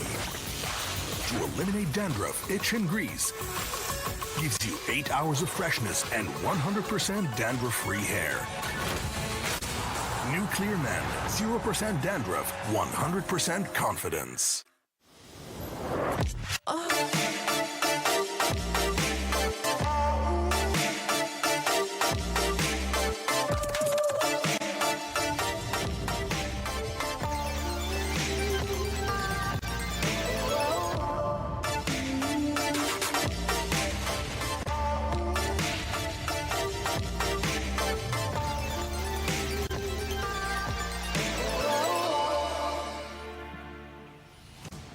And welcome back once again here on the English desk. It's Mirko, it's Naisu, and we are facing a match point for HomeBois right now as it is 2-1 in the grand final here for the wildcard stage. And we'll find out which one of these teams will go forward to the group stage for the Mid-Season Cup 2024 here at EWC. Man, I would say we've seen some good variations from Game 1 to Game 3. What do you think about that? What do you think about that Game 3, Mirko? Because we saw some interesting picks, the Eudora, and I don't know, man. I don't think it worked out the way they wanted it to. It really didn't. I think it kind of failed at what it was supposed to do in the early game. They needed a snowball. They needed to get Chan going, but unfortunately the pace was actually on the side of HomeBois. They were able to push the pace all the way from the start of the game as usual. I think in all 3 games, even in game number 2 in the loss that they suffered up against, Entity7, they also got first blood. They were the ones to actually force out some of these early fights. So as long as that continues to happen, going for something like a Eudora, I think will work. But if Entity7 can grasp that early game and go for these fights, force it out a little bit earlier, and hey, we might see the Eudora actually work. I think I'm glad that we saw it. There's still room for it to work in some different lineups. I think part of it was just like you mentioned, the fact that HomeBois was able to get that Ling, get control early on, and play the part. Because remember too, this Mincetar pick was something interesting as well, you know? And also, don't forget, guys, you can leave us your broadcast feedback here by scanning that QR code to let us know what you think. Don't let us know what you think about the picks here, though, but about the broadcast. You guys can let us know in the chat what you guys think about these drafts, because I think that's a thing to be said is Mincetar Gold Lane has popped up in the past, you know, even in some of our regions here coming into this. I think it's still, if you want to think about it, it's actually a good answer in dealing with Roger. You're kind of trying to catch him out. You're trying to play into the fact that you have that King's Calling ultimate ability, and it might be enough to deal with a gold lane Roger. It might be enough also where teams typically pick up the Roger first pick, and they're probably going to flex it. They don't know if they want to put it in the jungle or the gold lane.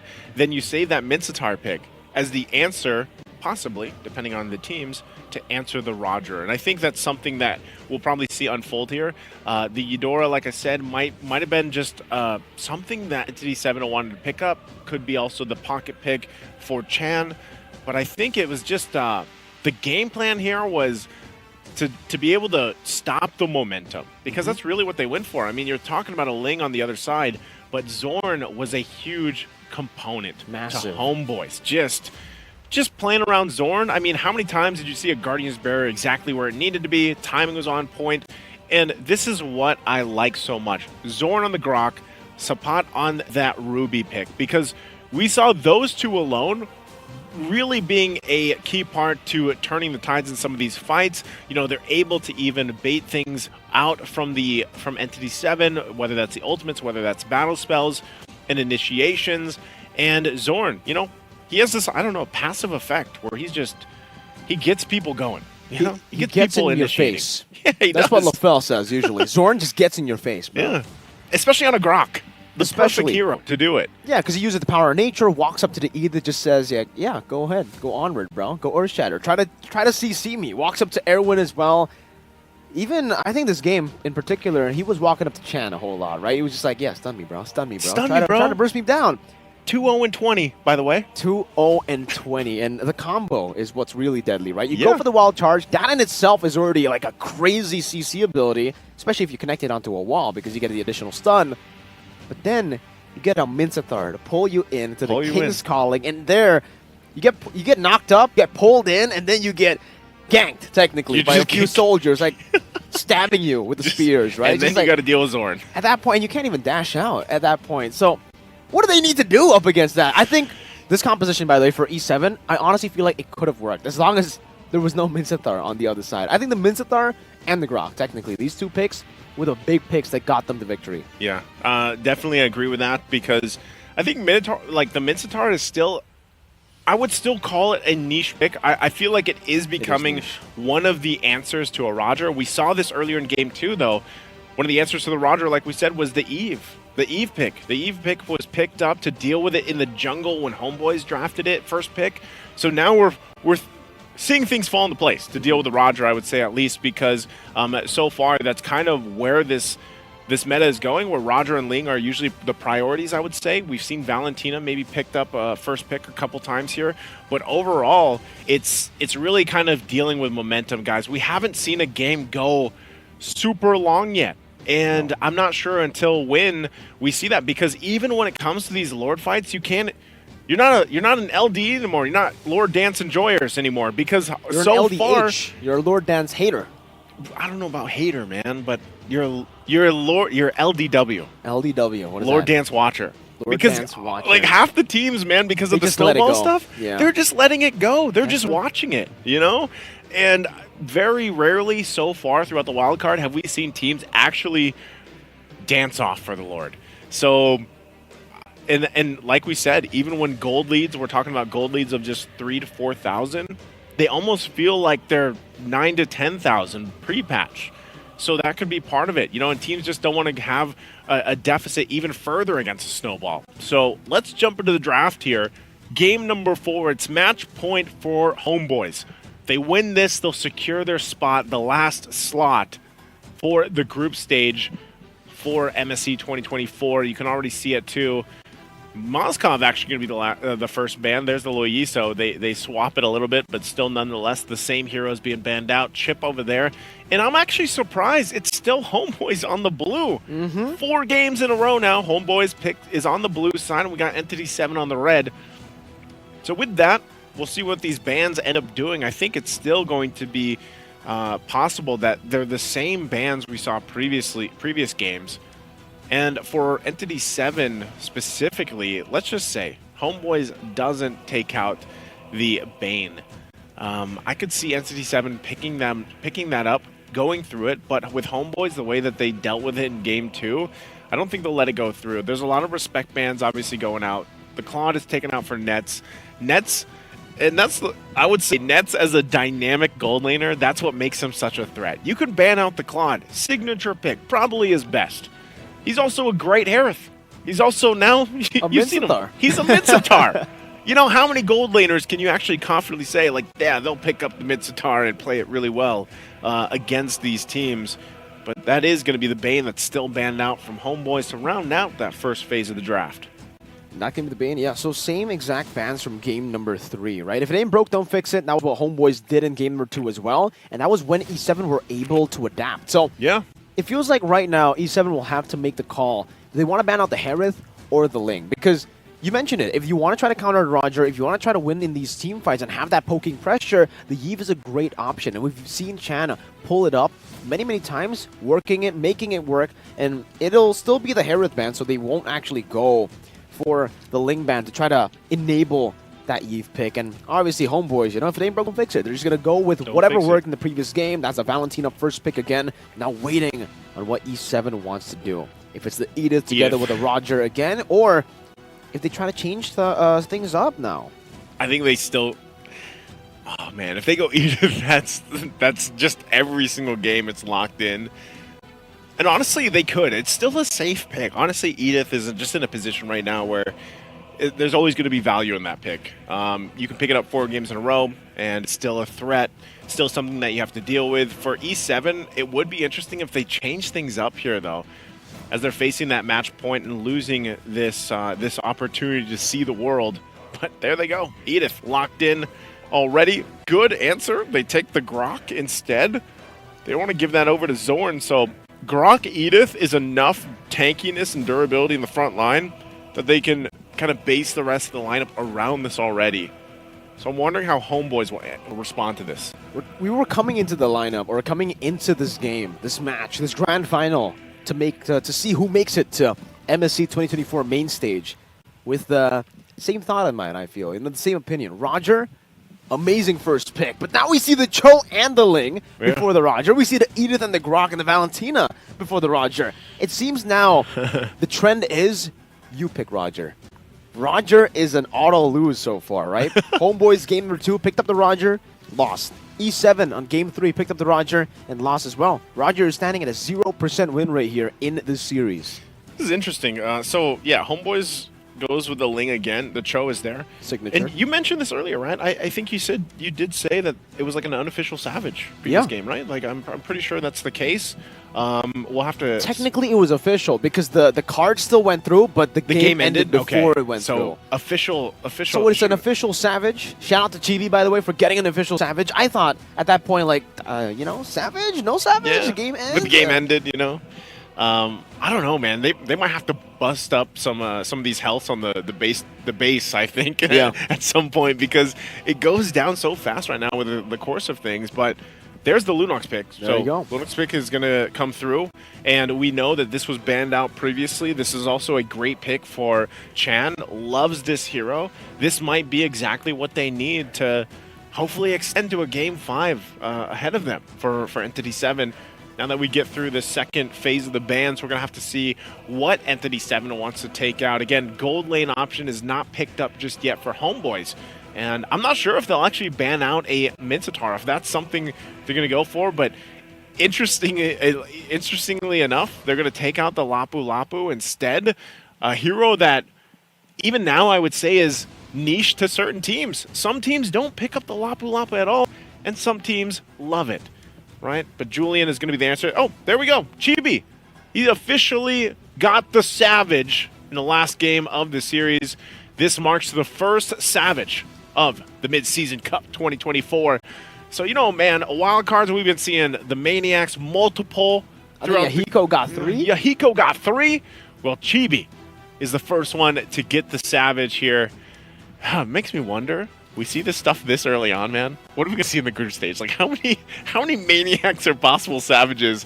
With the way the team fights are going, how many are we going to see? I think we're going to see a lot. But it just sucks to see the first Savage go that way. It wasn't even, hyped up because, it didn't come up.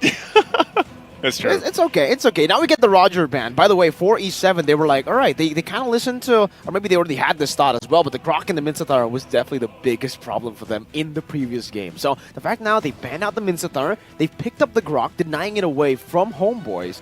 Is this the way to go? Now with the first pick on the red side, Marksman still up for grabs. They can go for, with no Roger, no Claude, no Moskov. This is actually kind of tough now. I mean, we've seen the carry. Usually the carry does get picked up, but the carry has been auto-lose too so far. Carry hasn't had a good time, yeah. Clint, maybe?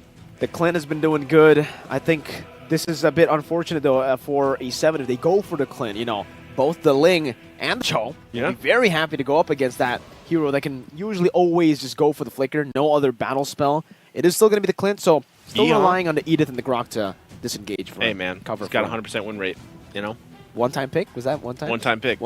Yeah, taking the high noon, baby. I mean, for Chan, too, 2 times picked up the Lunox, and it's an 100% win rate. So this is like, in a way for Entity7, I feel like also just comfort in a way for the hero picks so far. And actually, just with this, they're locked in terms of damage profile. Got good physical. I think people sleep on the fact that how much damage Clint can actually do. And also, Lunox is Lunox. Like, she just pumps out damage with the Chaos Bolts. Oh, there you go. There it is. I mentioned this earlier. Nets is a Bruno player, loves the Bruno, and is one of the few players that brings this hero out. So he goes and picks up the Bruno, and then the Charizza's last pick here for HomeBois. So interesting. Also another debut. Man, how many? Whoa. And a Karina. How many debut picks have we seen through the wild card alone? My goodness. All right. Interesting way to kind of round this out also for Entity7. That even furthers it, man. Like, I was saying their damage profile is great. Well, now they add a little true damage, of course, to that as well with the Karina. That's interesting. The fact that now they have so many layers of damage. They technically have 4 damage dealers in their composition, right? That's a Karina, a Lunox, an Edith, and a Clint. And for HomeBois, it's the same. Yeah. They have a Bruno, Terizla, Valentina, and Ling. I think me and LaFell were always saying this, but the team that has more damage output usually comes out on top in the meta. And for both teams, they are really banking on the damage output.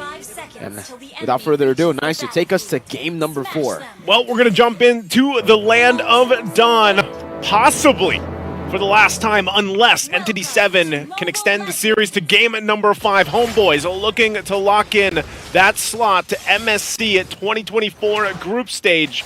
Can they do it with this lineup? Signature picks all around.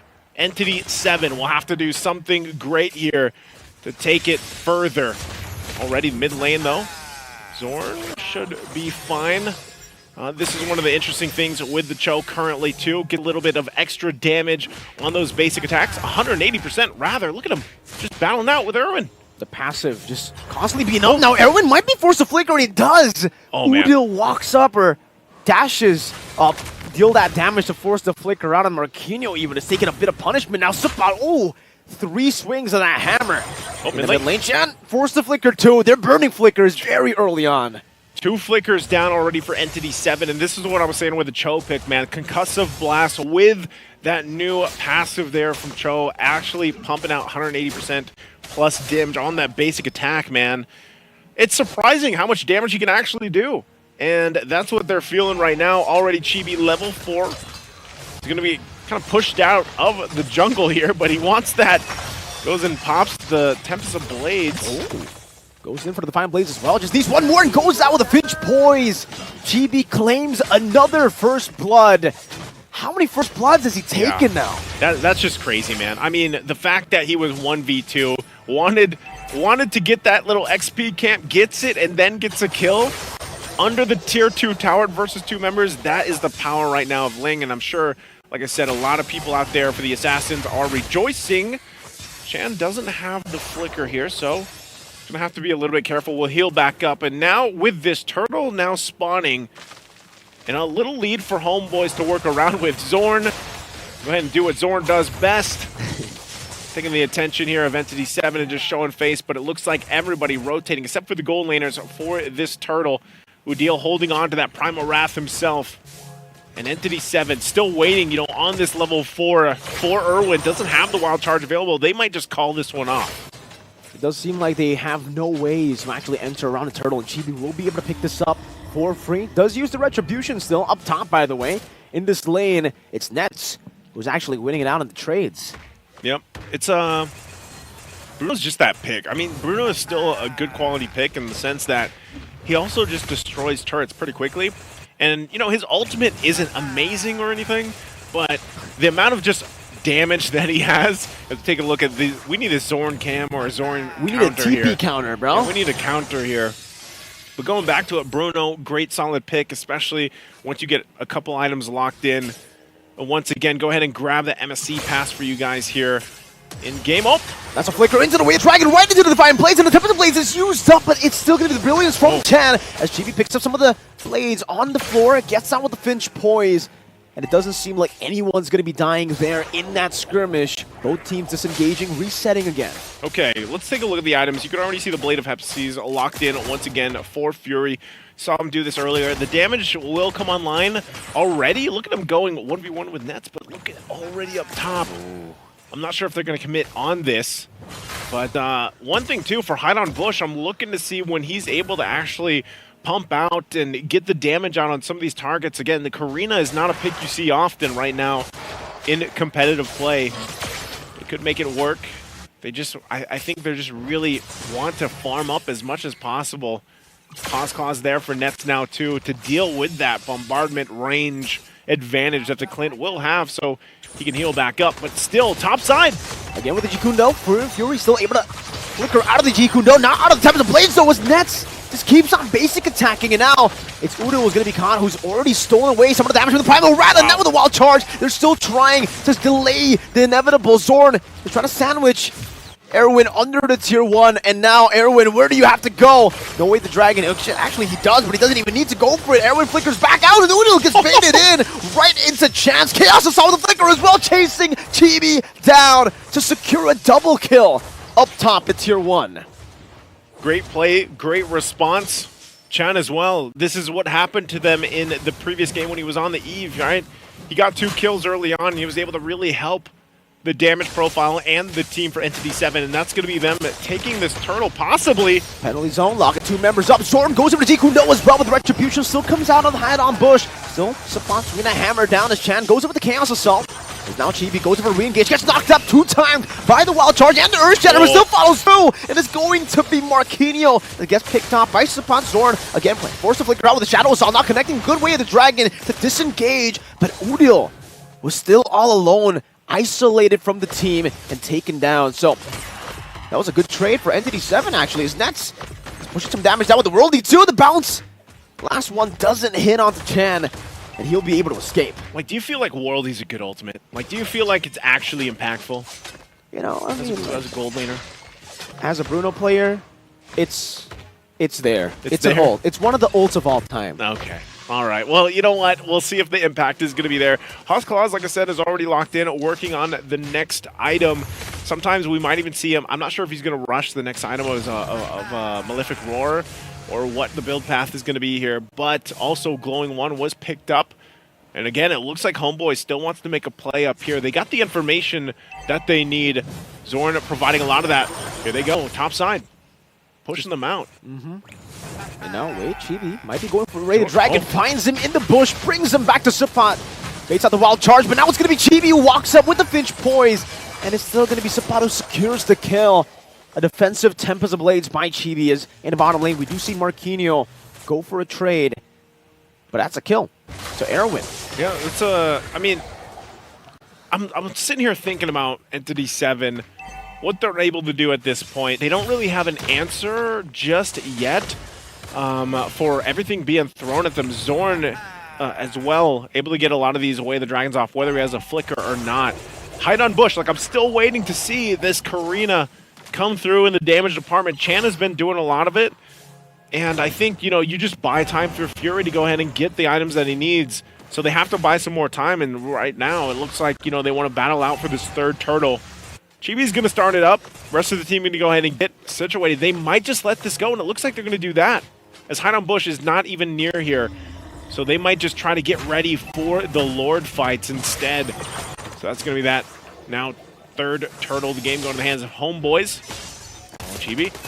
Trying to go for 1v1. Fury getting caught in the Tempest of Blaze. That knockup will catch him, and now Chibi just escapes, leaves him to Udil as he pops into Primal Wrath. But he actually dealt so much damage. Chibi taken very, very low.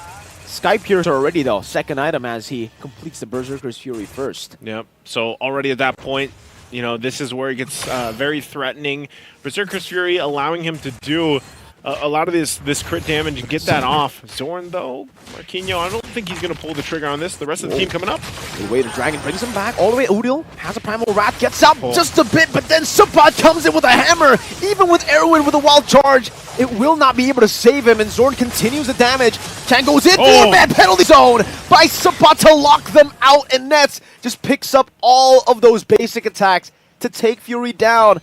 Again, he just respawned Naisu, and it seems they're also going to be able to take the tier 2 up top as well as down below. As Udil just zones Chan away from his own base. That was crazy. Like, at that point, when he got that 4-man penalty zone off too, he just gets the Winter's Crown. And, you know, he was ready for that initiation. And it just looks like Entity7, they don't have an answer right now. I mean, even Hide on Bush has not been able to do really much anything on the Karina pick at this point. And it looks like they're just going to go ahead and have to turtle up in their base on the defensive and hope that there's enough time to build up here. Because even if they get some type of set, who are they going to set up? Looking at the replay here again, you're going to see it. The hammers come down. The penalty zone is about to be dropped. Boom. Even using that Winter's Crown. Boom. Gets multiple members. They follow on through. Winter's Crown, by the way. Yeah, that's what I was mentioning. He got the Winter's Crown just to pop the freeze. You know? Was that more just like freestyle? It didn't look like he needed it. It did. I feel like he didn't need it, but he was prepped and he readied it, right? So, like, interesting because Sapat, he even just has an Athena shield, so he's like, my job is literally just to jump in penalty zone. That's it. He doesn't even have any, like, usually we see a Fury Hammer, right? Like, at least a Fury Hammer. He has nothing. He knows that he's just playing the enabler role here in game number 4. Udil picks up. Chibi Retri did, but no, Udil picked it up. Retri got Udil. You know, they're having a battle amongst themselves, I guess, you know? But yeah, I think part of this is just, and this is crazy.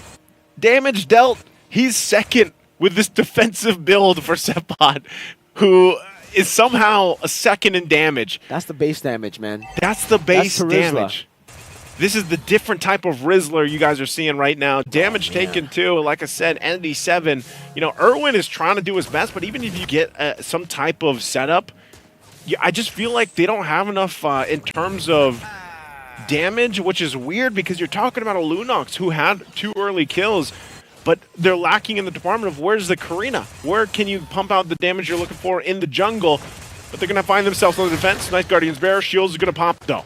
Oh man, the Holy Defense was already baited down in the mid lane and the bottom lane as well now. As that Cannon just goes in towards the base turret. They're going to be able to take that away. Penalty zone by Sapat. Only on to 1. Winter Crown saves him for a bit as Marquinhos pops in Primal right in the back line. What happened to Chibi, who dove in way too deep? Gets picked off, and now it's Sapat and Chibi taken out. Now a full re-engage coming in from Chan as he pops in the Brilliance. Flickers forward.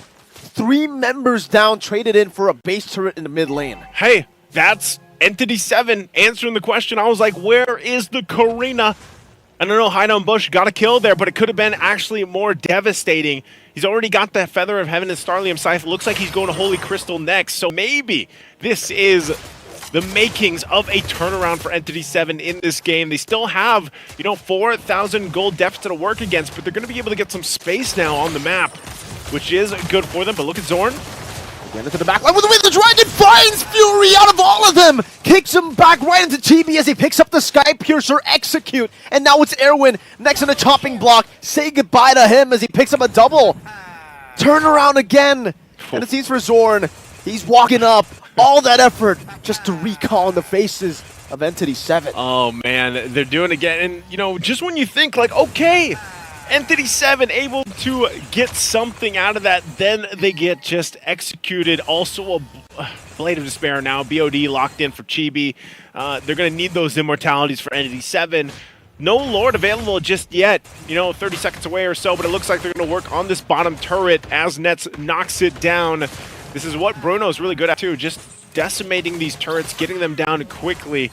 But with that, HomeBois will probably just be the discipline route, wait for this Lord to spawn up. For Entity7, I'm wondering if they are able to actually somehow contest, or if the game plan is just going to be, you know what, let's defend in the base. We were able to do it previously.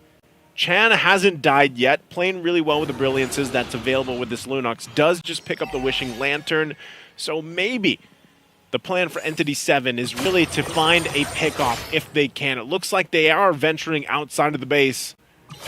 They might even look for Udil here, unless, look at this, look at Zorn. Zorn in the mid, conceal. Udil reads it out. He's able to cancel out that. Winter Crown as well, baited out. Now it's going to be the re-engage. Coming to the back line with the Brilliance popped in. Penalty zone to lock Fury, and he's all isolated. Erwin flickers forward, gets the wild charge away, and a Dragon as well to bring Hideout Bush right into Udil. Chan gets a few of the kills. Chibi now with a Finch Boy trying to go for maybe, possibly, another Maniac. Chibi going to be forced to respect that damage. Nets dashing forward, sliding tackle right into Chan. But he does have that Brilliance to escape once again. HomeBois very low. Marquinhos goes for the Earth Shatter, but Chan doesn't have the Chaos Assault. Not anymore. He has the Onward, goes in. Marquinhos decimated here. And Chan's going to be next in the chopping block as Nets jumps in all the way. Picks up a few of those turret shots. And finally, Chibi shuts him down, shutting the dreams of Entity7 as they qualify to the main stage of MSC. And HomeBois will do it, only losing one game throughout the entire wild card here as they move on forward to join the teams for the group stage here. A great showing though from Entity7.